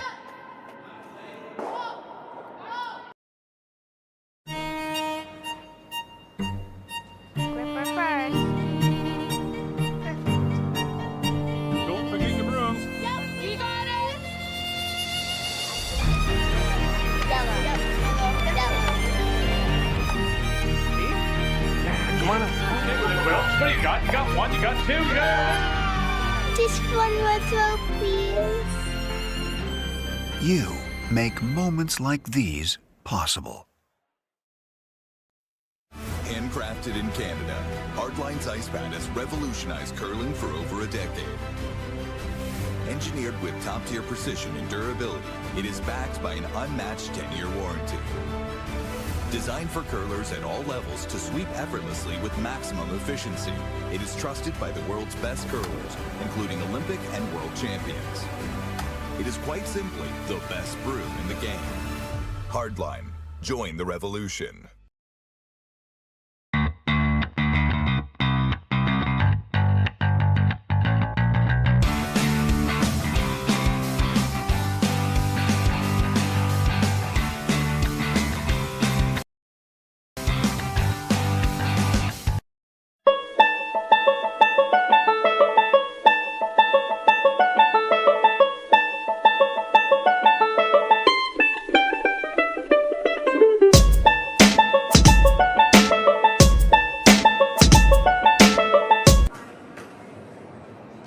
Well, apologies, we had a little technical difficulty there at the end of the last end. So in studio, we couldn't see the draw, but at home, you saw it on the YouTube feed. Jamie Cooey comes up a little bit short. It's a steal at 2, and we're all tied up after 5 ends of play. Ryan Jacques, Jamie Cooey looking for a spot in the semifinals later on this afternoon. Yeah, and it's Chase Sinnott from Minneapolis, Minnesota, awaiting the winner of this.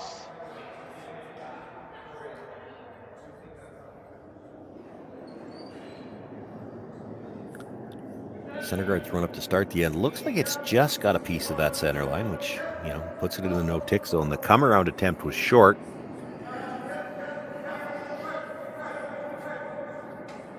So Ethan made a nice come-around of his own to the top of the 4-foot.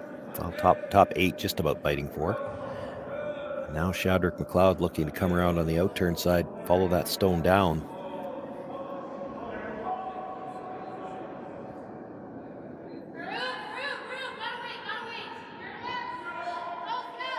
Nice shot.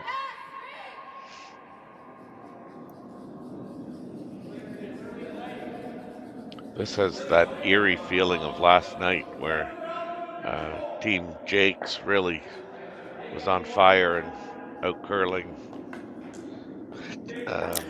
Team Vavrick, and then the second half it was all Team Vavrick, and wondering if Ryan's kind of pushing that through his mind, you know. We have not been very good for the first 4 ends, and now we have a chance to turn the tide on the second 4 ends. Yeah, you got to be careful not to have the letdown, though. I've seen this way too many times in the past, even with, I'm afraid to say, admit my own teams. You get down a little bit early, you have to work really hard to get back in the game. You get back to a tie situation, and then that next end, it's really easy to let down, and you can give up a big end in a hurry, and all of the work was for naught. But you breathe that sigh of relief because, hey, we got back in the game, and then before you know it, you're in trouble again. Yeah, I mean, when you're down, you just got to believe that you're going to get at least one chance to get back where you need to be, and kind of just looking for that chance. Jamie Cooey going back to what worked for them earlier in the game. Yeah. Let's peel the guard.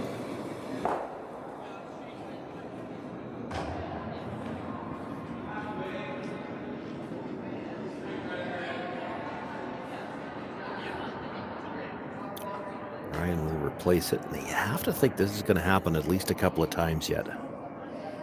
Yeah.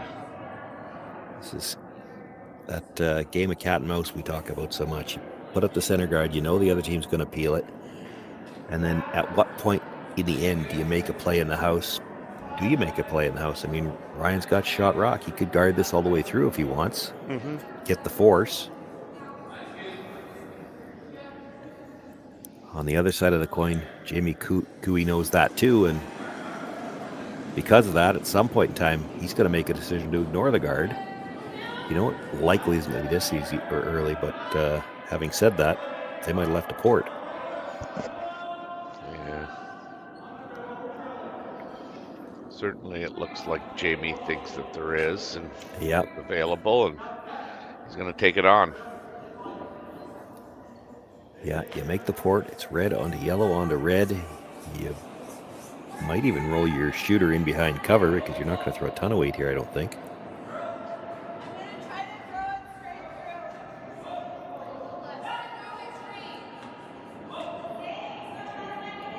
Definitely red onto yellow. Some rocks. Lose one red out, the other one well over to the edge. The shooter rolls just past the guard, but it still stays a sliver underneath. That same port is there to get to shot rock.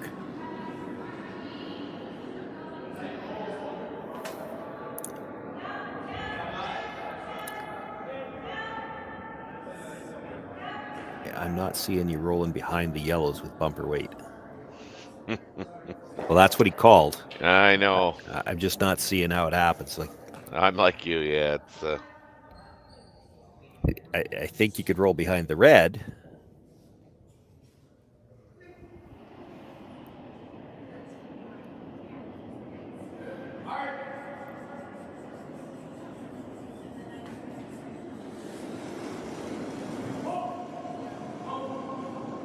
Might be a little firm for bumper. They made a liar out of both you and me.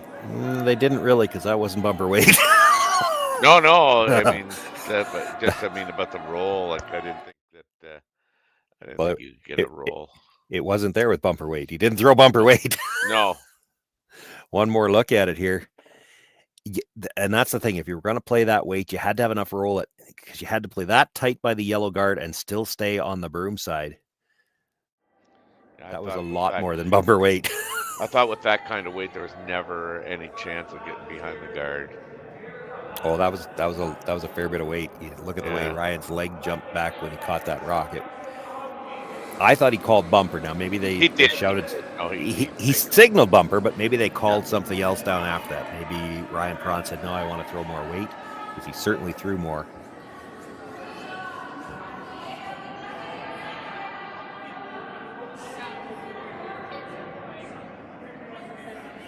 So it looks like Jamie's just trying to promote his yellow one that's second shot and roll a little bit to the wing and push that underneath the guard. And open up a path to the shot stone as well. You can get a few things out of this.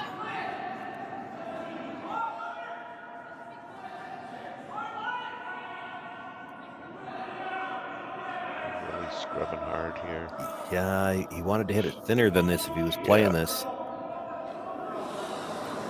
Just didn't have the weight.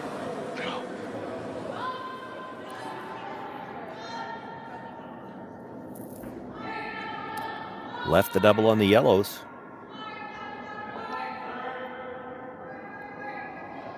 Yeah, Ryan just seems fixated on this side. I mean, I would like to see them have a discussion about playing that out-turn draw.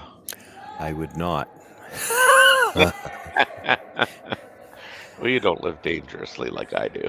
No, it's the sixth end. You do not want to give up two here. No, you don't. I think you could be potentially in a good situation here. This is a good shot. Yeah, a little too thick on the first one. And he's off the top of the second one, spins out. That leaves room for the hit and roll under cover.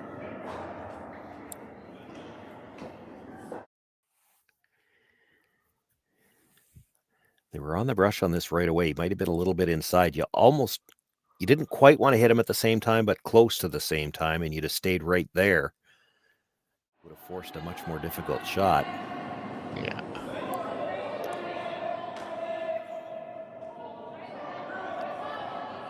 This is a long ways out there. I don't know if he's making contact. If he does, he might just push it behind cover.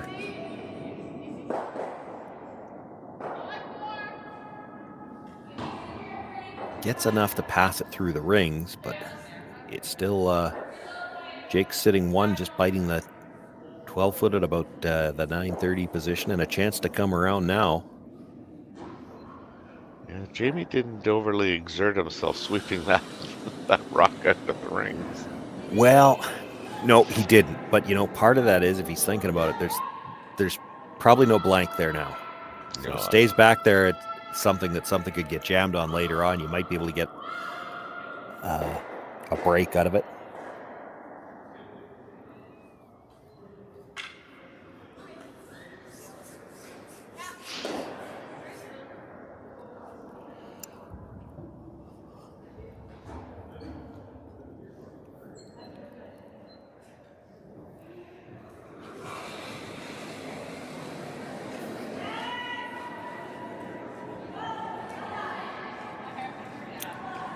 Really, Ryan feels like there's something underneath that slider.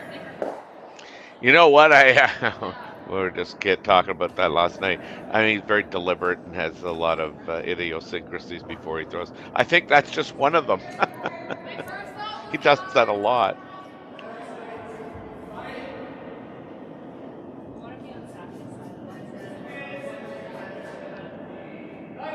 Coming around on the in turn.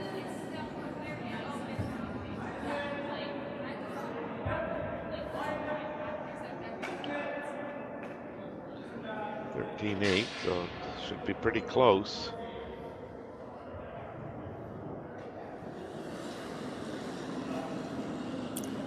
Puts it right on the corner of the button. Yep. Jamie looking at the run back. That's the only danger for Ryan in coming around the yellow. You make it too good, kind of force Jamie to play this, and if he makes it back on you, you could be in some trouble.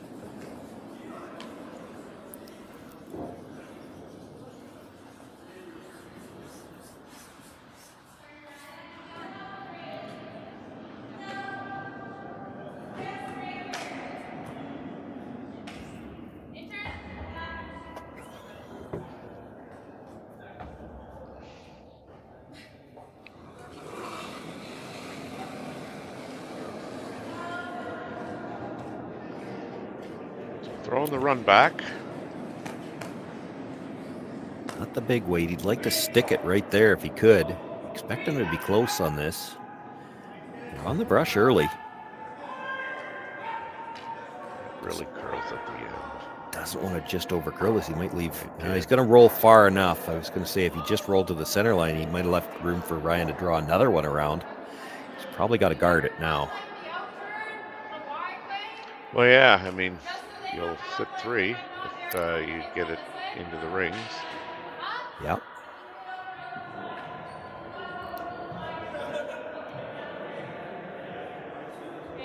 Boy, if Jamie had ever just rolled to the center line, they could have brought another one right around to the top 4 and Christmas treed them, and you very easily could have seen a steal of 2 here. I'm surprised they didn't stop sweeping once they knew they had missed the run back and make sure they rolled far enough. Could have even rolled, well, maybe could have rolled to bite the rings. Probably not far enough in to get second, though.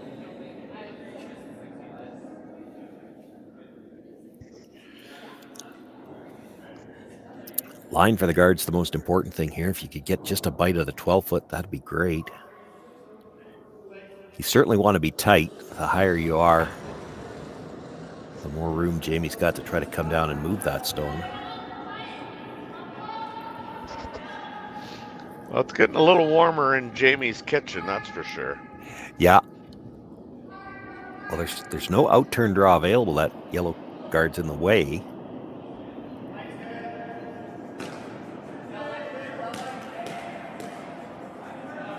I would think Ryan would like this pretty tight to the rings. It's short.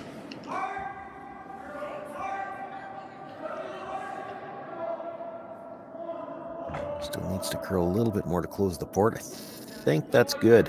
That's great line.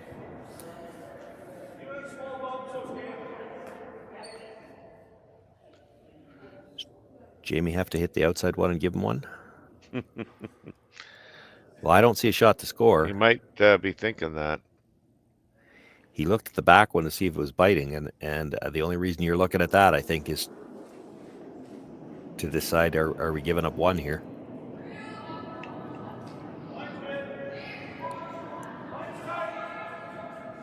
Yeah, I don't think I'd want to try and navigate that port on the out turn.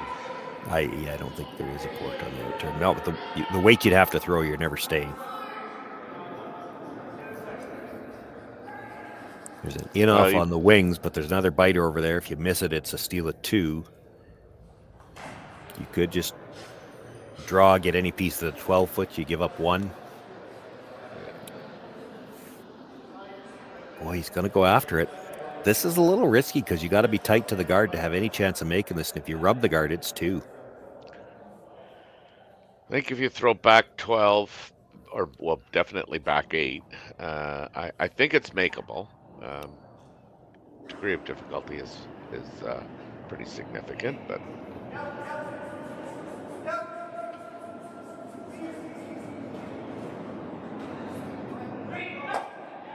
oh, that's gone. It's way inside.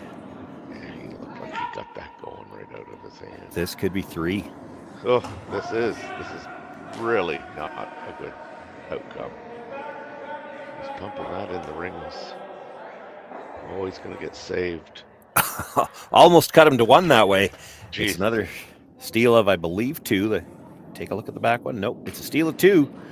Ryan Jacques now with a 6-4 lead after 6 ends of play. He'll have the lead for the first time. Jamie Cooley with the last rock once again. You're watching the Hack2House Alberta Curling Series team event from Beaumont.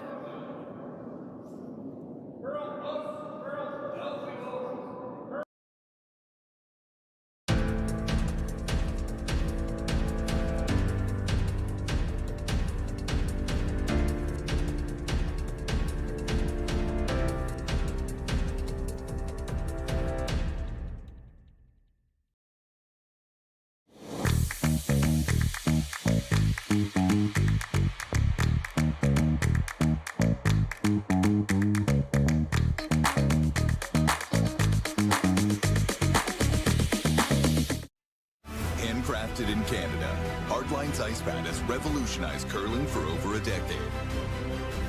Engineered with top-tier precision and durability, it is backed by an unmatched 10-year warranty. Designed for curlers at all levels to... Imagine being able to stream every curling game from every sheet from any event, be it your Wednesday league game, bonspiel, or corporate event. Curling Stadium offers an all-inclusive streaming solution featuring high-quality camera.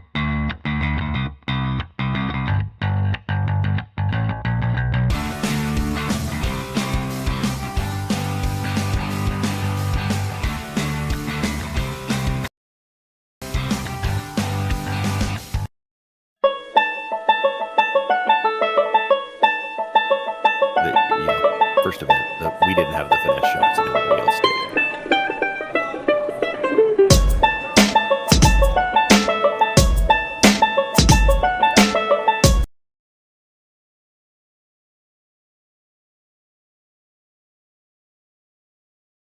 Had everything going his way for the first couple of ends, and even in the third, got the force of a single.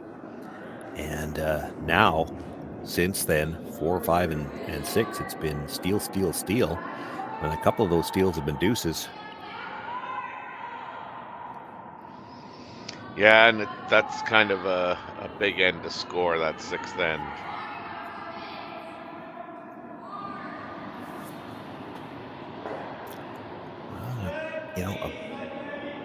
You'd have to say a bit of a miscue there, too, with that first stone at the end. I'm not sure I would have played the hit anyway.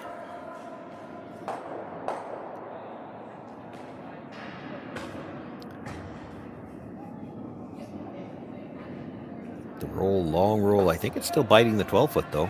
It looks like it.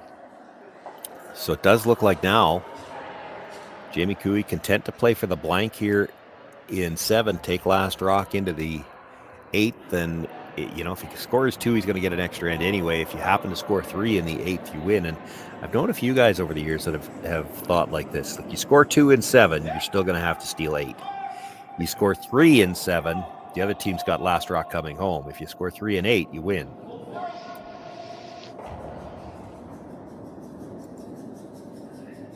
Well, certainly, the new rule, too, of not being allowed to tick something that's on the center line is given some teams a little bit more hope playing that last end. Yeah, he won't be throwing anything on the center line, though. Yeah, no, I know.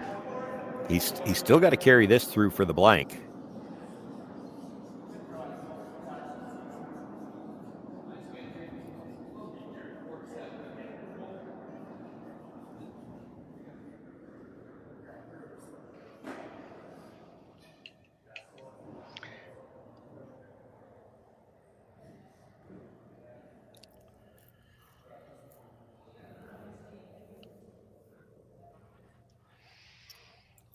One more. Oh, and new guy is David Aho. We have some information. I like it. I was just going to say, just before I call him new guy one more time, we're going to check the chat.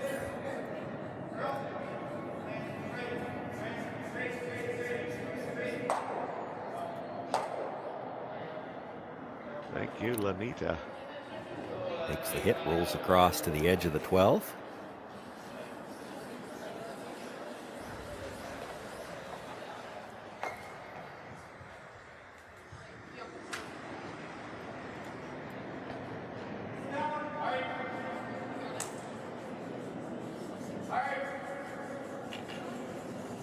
See, it pays. You call somebody new guy enough times and put out the request, and eventually somebody's going to answer you. I know that guy. Somebody had to know who it was.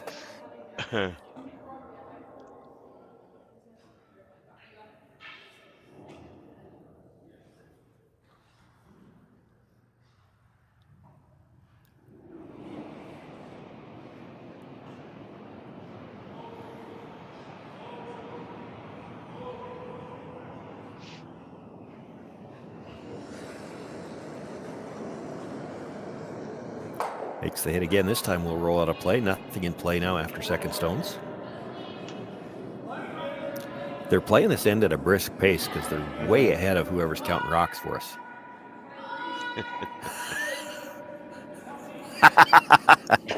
Ask and ye shall receive.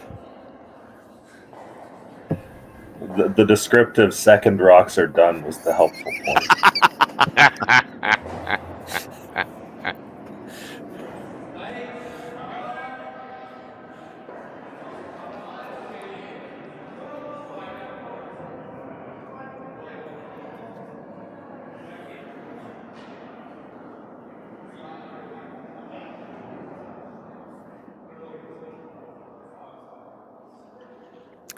This draw will come just back of the tee line, hang on the back forefoot.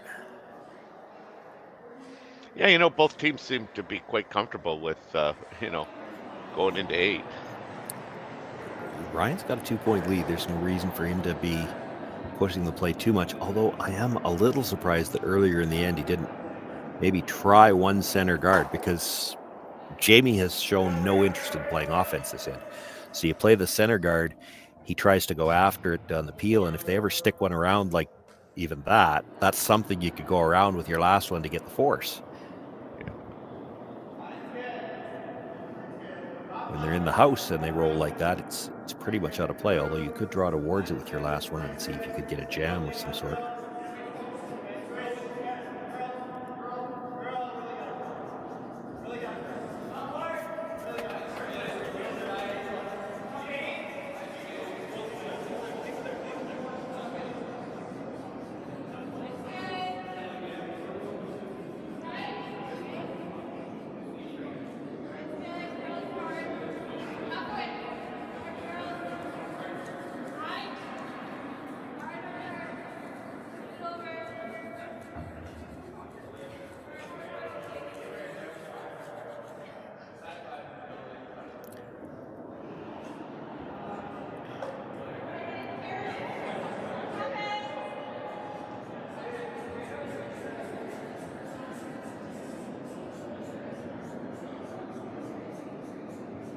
This time will curl slightly past the nose, but he'll hang on to the rings this time.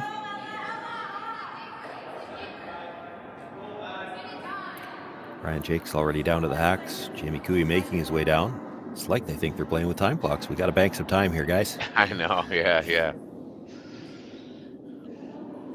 Our other semifinal game has Colin Adams from Calgary, Alberta, up 4-3 on Kevin Tim from Edmonton, with Tim having the hammer, playing 6.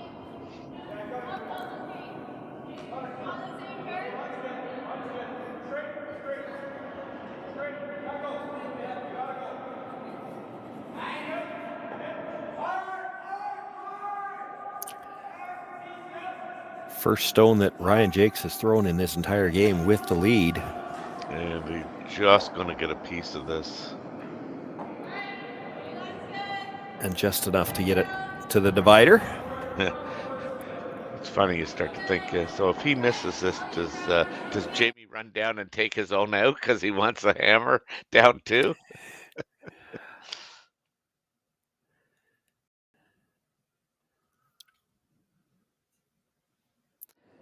I'm a big believer in I'm not giving the other team what he wants, so I don't know that he'll play it. Oh boy, it's going to be tempting because this is deep enough. If I'm Ryan Jacques, I'm at least talking about freezing to that. and he's not. I know. Well, what's the worst that happens? You give up 2, you've got last rock coming home in a tie game. Well, that's right.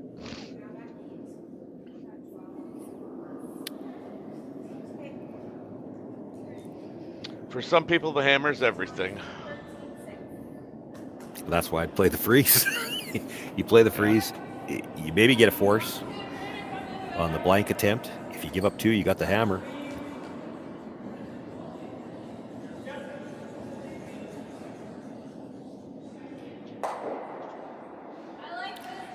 Well, Jamie played the whole end, hoping to have this opportunity to blank. Now he has to make it.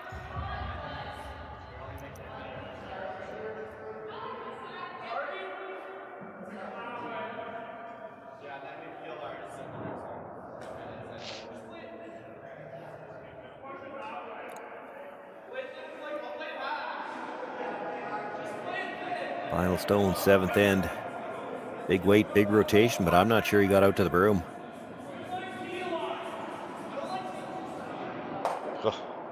Hits it right on the nose. Jamie Cooey puts a point on the board that he really didn't want. He'll now go home trailing by 1. It'll be Ryan Jacques with last rock. 8th end action for you here from Beaumont right after this. How many times do you see that happen, eh?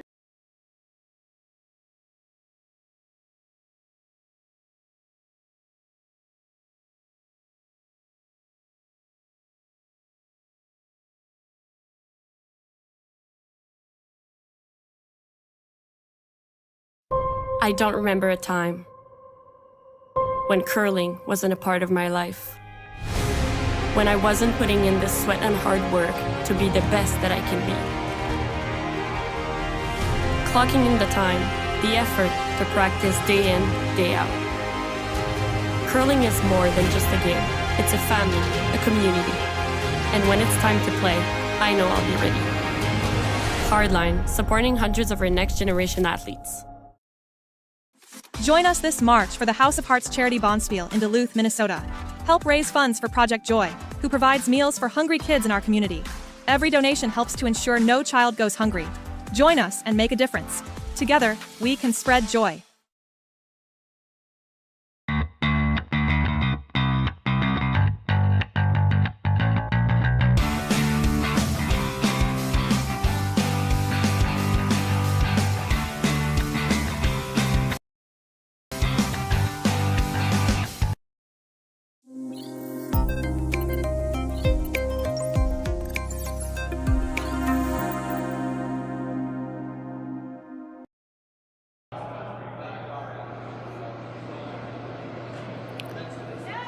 Well, it was a point for Jamie Cooey, but he really didn't want it in the 7th end, so he's trailing by 1 without.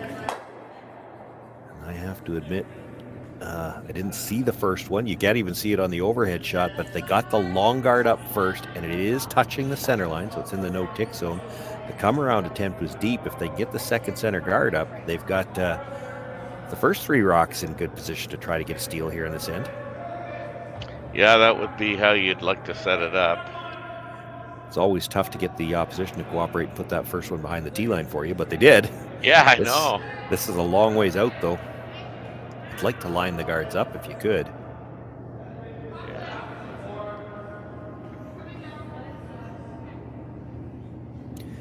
Had the good weight, didn't get the line they were looking for, and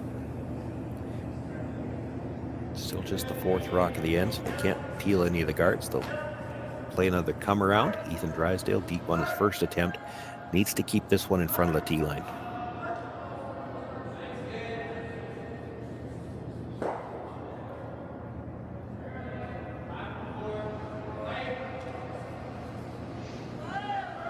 I wonder how many Beverly Hillbillies jokes this young fella has had to endure during his lifetime, and he won't know who any of them are.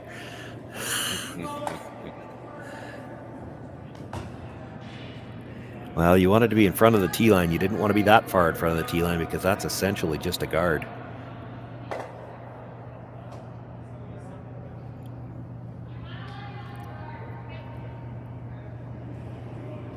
And Jamie Cooey, no hesitation, looking for the come around here. David, new guy, Aho.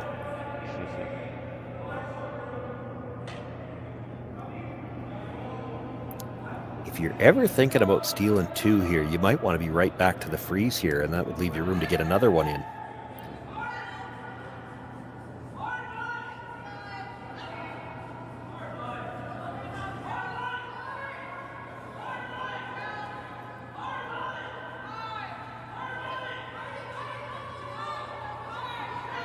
Going to get by, yes. And right down to the front of that stone, a little bit behind the tee line. He does have room to get another one on top of it.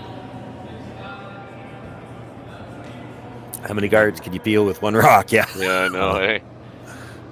Can you imagine if we changed Jordan Tardy's name to Jethro Tardy?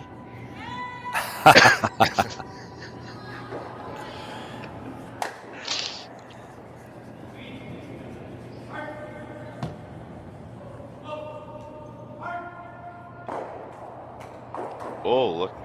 Gets 3 of them moving. Yeah, that's what they were looking for there. Yeah. Now, Jamie probably has to guard it. One more look at it. And this was the call. I mean, you're hoping to get all 3 of them moving. You'd have been happy with 2 of them. If you just peel the high guard, probably still in trouble for most of the end. Now it's Jamie's got to guard this for his life for a little while, and I don't know whether he ever has a chance to come in to bring a second one in and try to steal it too. It'll be tough. It's hard to think that stone's good enough to steal by its own now, just because it's behind the tee line. The red corner guard, I guess it's in your sight line if you're playing a draw with your last one, but I don't think it's blocking the path.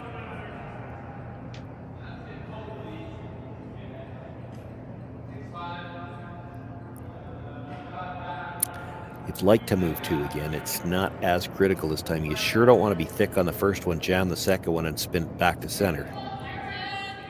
Yeah. It was interesting, and Jimmy pointed this out, like, no matter what the shot is, Ryan stays on the tee line to hold the broom. Yeah. A lot of skips do that.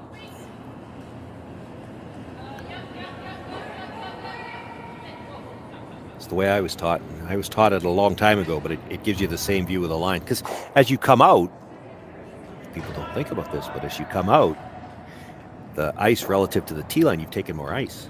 If you're 6 inches ice at the tee line versus 6 inches of ice out by the guard, well, that's actually way more than 6 inches of ice. So.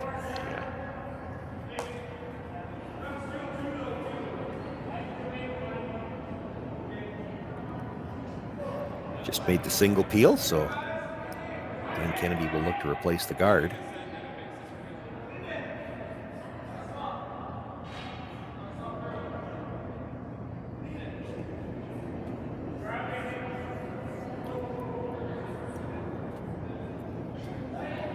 Or curls a little bit, does leave a port, but the port doesn't do you any good because it just jams on the red, so I think they still have to peel the center.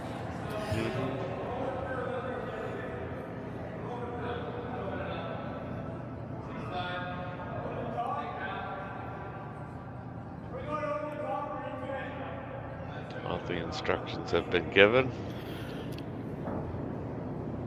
Peel, out turn, hit this, over to here. Don't roll it back to the center line. They probably didn't discuss that part. That's just in the back of the mind. Yeah.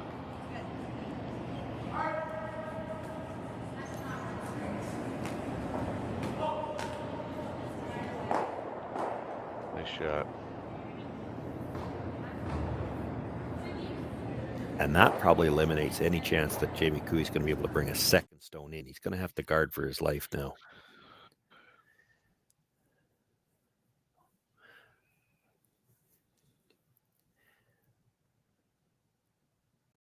One more look at the double peel, catches the second one with that big weight, spills them both, rolls the shooter all the way across and out of play.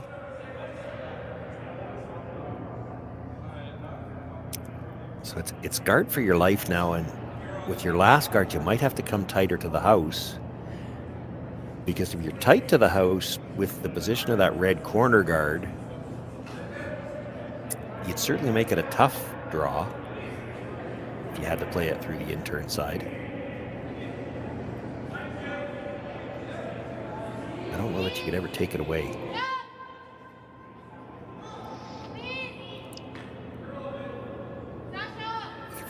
If you just skip ahead and assume it's going to look like this at the end, if you had to make the in-turn draw right now, like, I think it's still there. It curls hard at the end, but that's a pretty big port even with the reverse stagger. Now, if you write tight to the 12 foot, it's tighter still.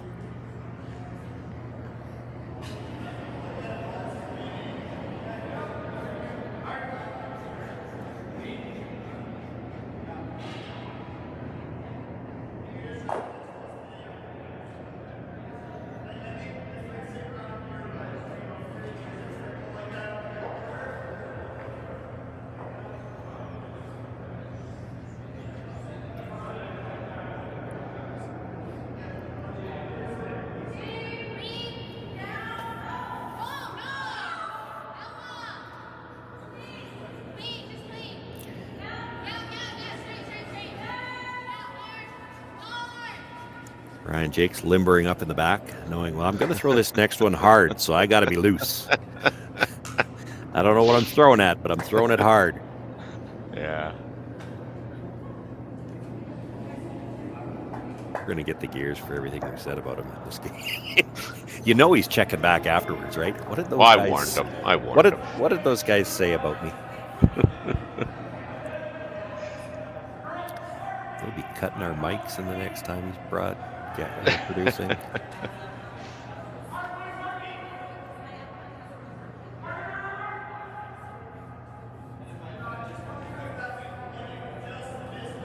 That guard's really, really high now. Yeah. Likely in an attempt to entice. Well, that's what I'm wondering. Like if you've got him throwing anything other than the peel, that might not be a bad spot for that guard.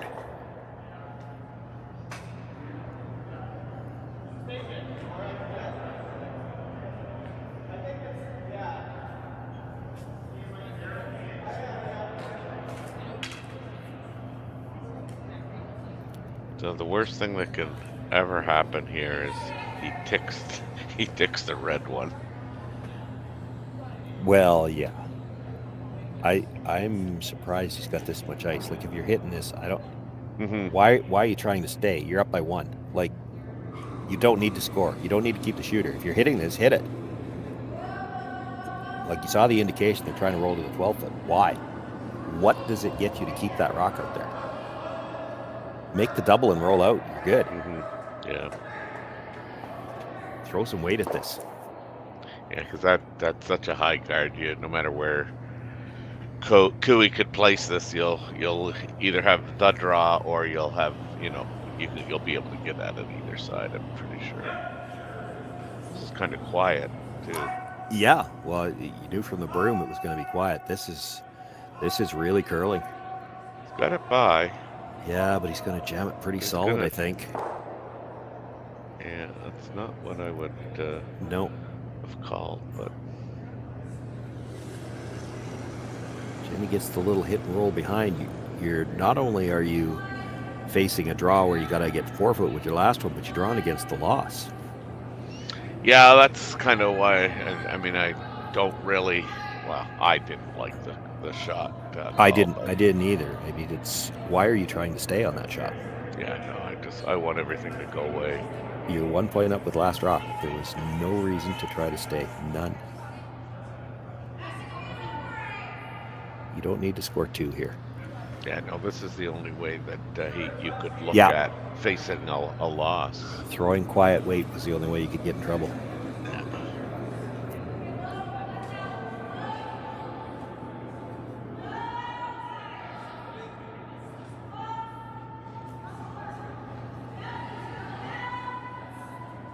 So Jamie Cooey with his final stone here, looking to hit and roll behind cover.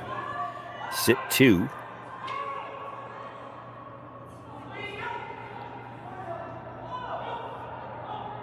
It's close. Got to It's go real on close. it now, Tony. No. They left it too long. Oh. They did. He rolls out into the open, but I mean, it's not a gimme double. I guess nose it's hit, not. you're okay. But you're anything on the outside, you don't have very far to roll, and it's only 1.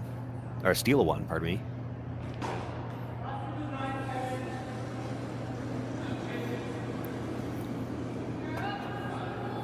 Probably rolled about 6 inches too far. If you leave that half behind cover, he's going to have to Yeah, draw. I'd like to have seen that half undercover.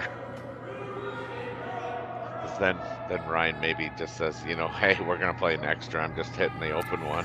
Well, there is that potential, right? This still has to be made. I mean, it's edge to edge with the guard. Now, he's going to throw the quiet weight. You don't have to flirt with the guard too much because you know it'll finish with the quiet weight.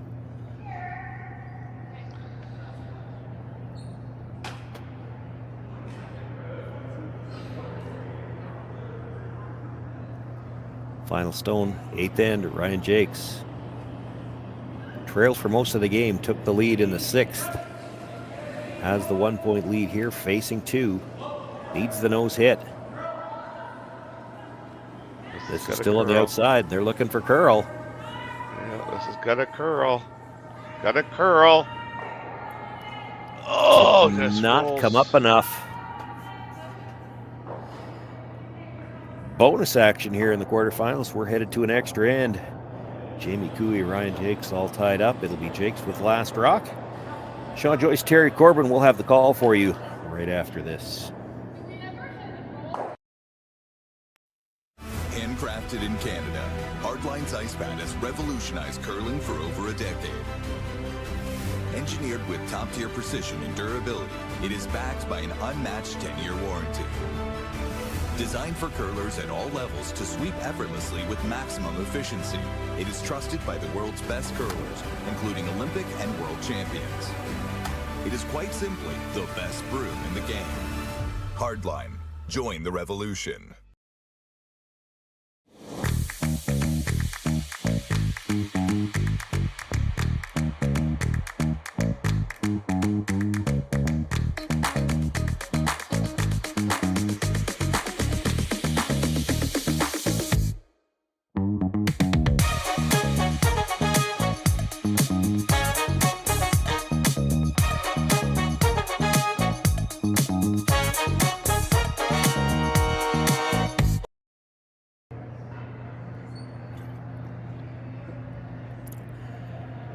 Not quite set to get underway here in the extra end as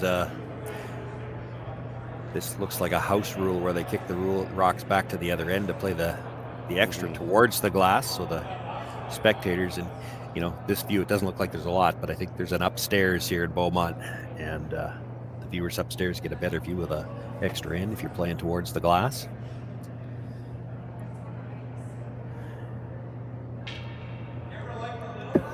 Gives us time not to miss any shots. That's right. Puts extra pressure on the lead, though, to make that first one. If something goes wrong with the first one and we come back and it's already there, wow, it must have picked.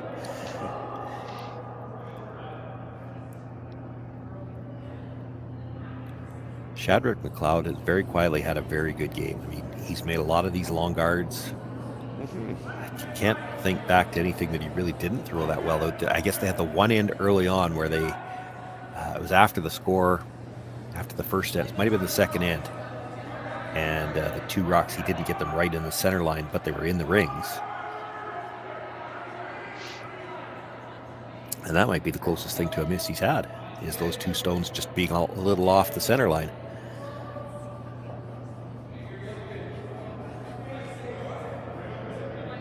Certainly had a good game.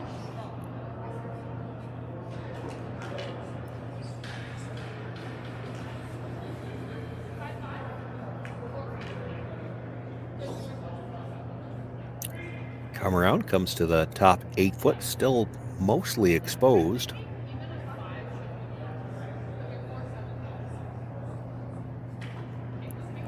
Shadrach will try to get the second guard up now. He'd like to line them up. Last end didn't get as much curl on the second one.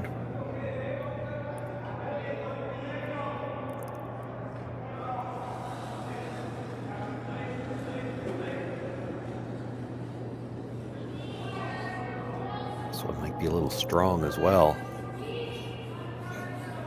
It's really finishing now, though, so it will line up. Ends up in a great spot. Well, now he can go stand by the hog line and say, well, I did my work in this game, guys. If we don't win, it's not my fault. That's right.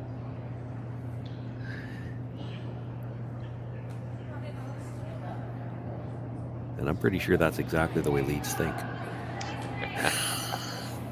I did my job. We were in good shape when I was done shooting. I tend to remind them that, there's 6 rocks to sweep. Don't screw it up.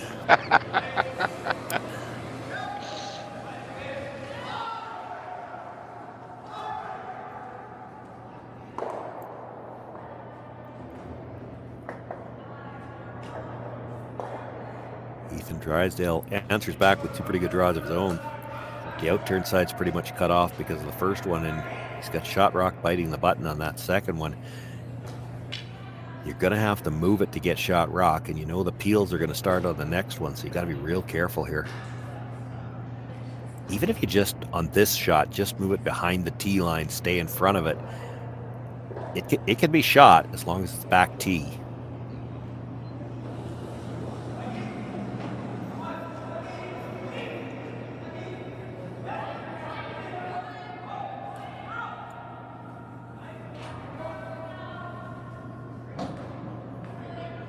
Really going to have to curl it. He's going to get close to the nose, though.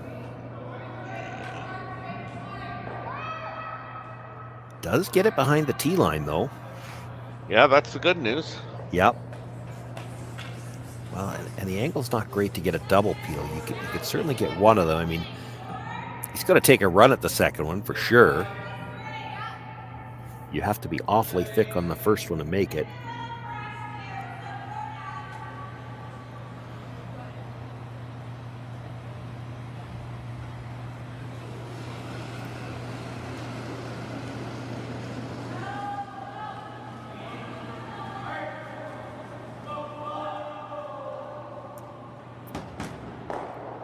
Just a little thin on the first one, drives it by the second one.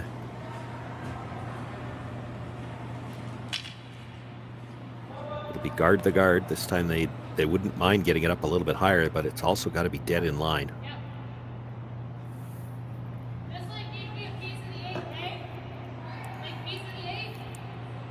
And as tough as these are anyway, I think it's tougher yet for, the lead plays it a lot. The rest of the guys don't.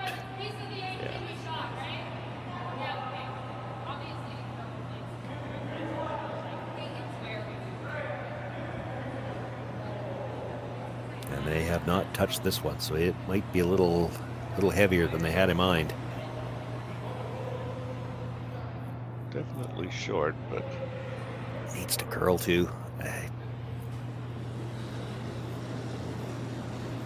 Well, Left him some angle. The good news is the angle that they left him to try to double peel, it's going into the reds, so he's just going to peel the tight one for now.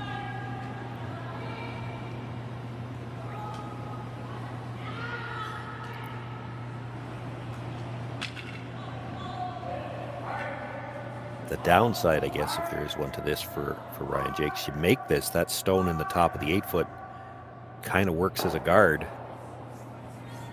Hard for Jamie to throw 2 guards now. I think you're coming around.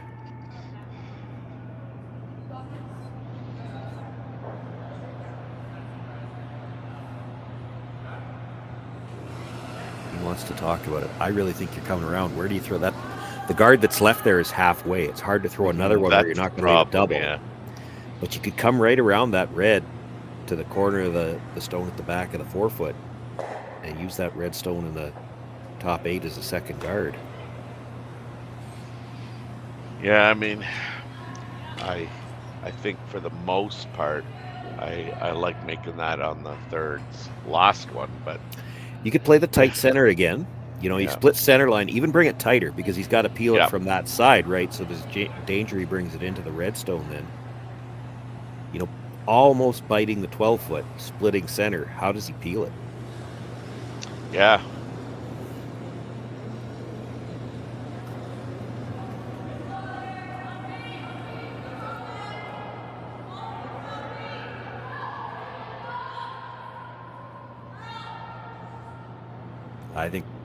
I don't think they were talking about that at all. I think the discussion was, if we're going to come in, how are we doing it?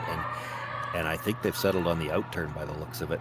Oh, is that right? Yeah. Because they could see a piece of that red from the outturn side. Play the freeze here. You might not be shot rock, but it's going to be a tough one to get rid of. They're going to peel the guard more than likely. Mind you, then you might have a double on the reds. Yeah. You got stuff to work with if you make this freeze, I guess. Yeah. I mean, my preference is the intern, but that's because I like the intern drop. Yeah. It's hard to get shot rock with this. It's not impossible because we see these rocks as they're coming in. They will really curl big, but you're flirting with that red at the top of the 8 if you're going to get shot rock. And they were on the brush right away on this. Yeah, this is going to have to get dragged a long way. Might have to pick it up.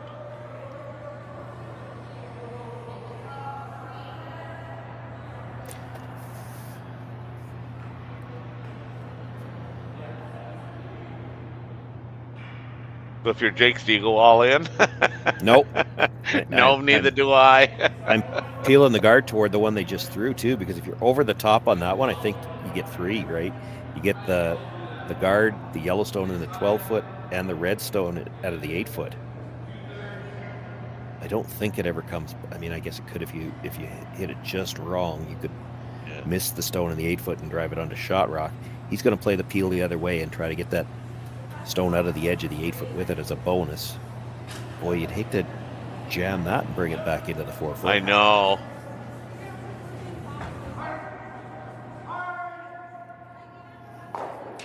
And you're gonna get rid of but you did.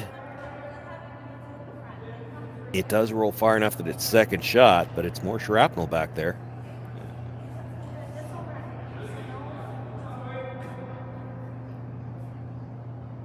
Jamie wasted no time calling the guard. Yeah. I think he's resigned himself that, you know, my shot that I got to make is going to be that intern drop. Yep, but you don't want to make it too early because he's going to play the red run back if you make it early. You'd probably play it with your last one right now.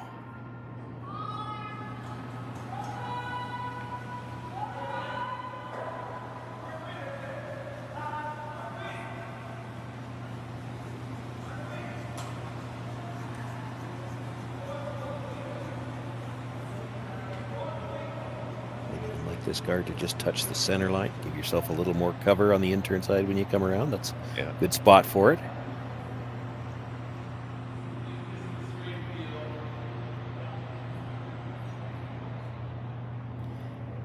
Still just looking at the straight peel. Yeah. I still like the over the top. Yeah. It'd be awfully hard to hurt yourself, especially now with that yellow at the back where the red would jam onto it. It's the 3 rocks in front of the tee line that are all hurting you.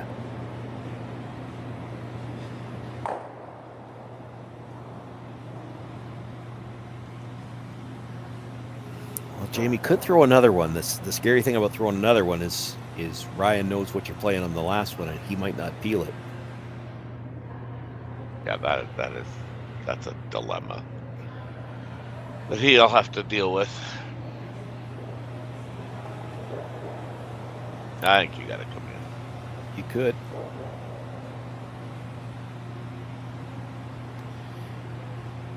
Probably the discussion here is if we come in now and make it good, what do we think he's playing? And I have to believe he's playing straight back on the red and the 8 foot. There's not going to be a lot of separation. Mind you, he has to make it. He could make it. I mean, depending on what kind of line you get here, if you're slightly on the corner, he could make that run and basically kill your shooter and the 2 reds and leave you shot at the back of the 8 foot. You'd still have an in-turn draw to potentially set up the steal.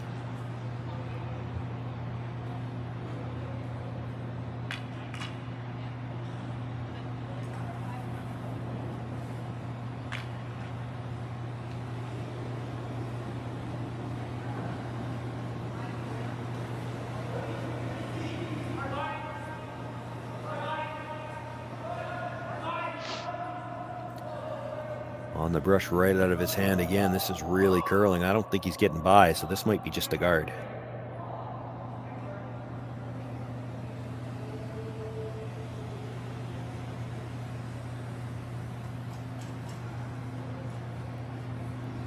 It was not the call, though. Nope.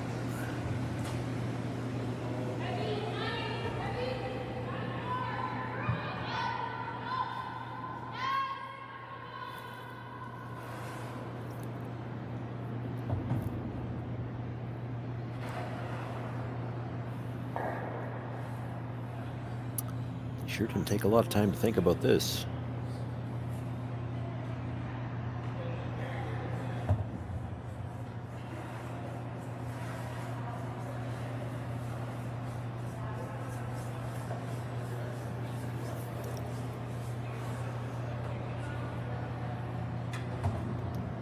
There's not a lot of tolerance on this shot. You can't be heavy and you can't be light.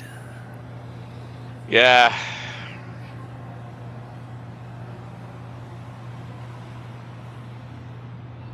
I mean, you make it good, there's a chance you don't have to throw your last one, but That's right. Yeah.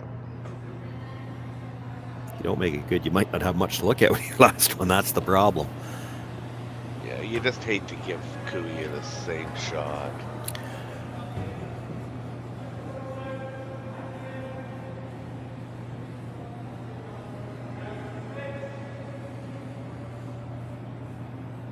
I'd be more worried about giving him an easier shot, which is what's going to happen here.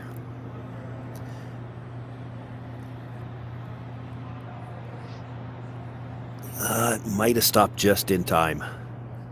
Boy, if that slides a couple of inches more, it's a hit and roll over for Shot Rock. As it is, I think he's got to play the slash double. Got to play the double. Yeah. Or does he? I mean, I think he is playing the double, but you could play with quiet weight, get to the inside, and make the roll, I think, and be Shot Rock. I don't think he's playing that way. I think he's playing the double.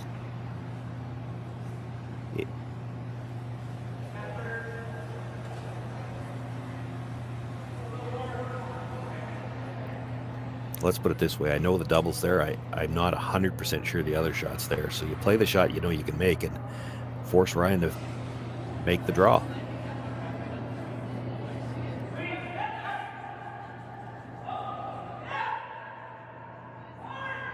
Close. He might be too thick. Yeah, He was too thick. Drove it by the red. Clips his own out. And with that, Ryan Jacques will not have to throw his last one. It'll go down in the books as a 2-point score here in the extra end. Ryan Jacques picks up the win over Jamie Cooey. That'll move Ryan through to the semifinal this afternoon. He'll continue on here. And we will continue on as well. Curling Stadium Network. We will have all of the action, semi-final play in both the men's and women's this afternoon. Commentary on selected features. It's the Hack2House Alberta Curling Series team event. My name's Shawn, Joyce, my partner Terry Corbin. We want to thank you all for joining us this morning and look forward to seeing you here this afternoon for the semis and later on this evening for the finals.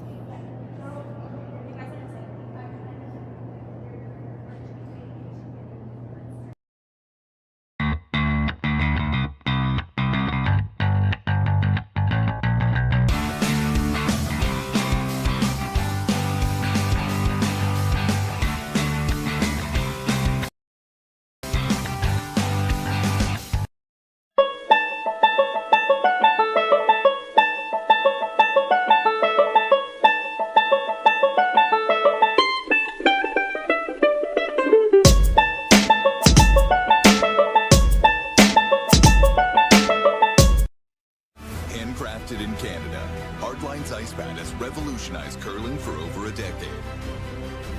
Engineered with top-tier precision and durability, it is backed by an unmatched 10-year warranty. Designed for curlers at all levels to sweep effortlessly with maximum efficiency, it is trusted by the world's best curlers, including Olympic and world champions. It is quite simply the best brew in the game. Hardline. Join the revolution.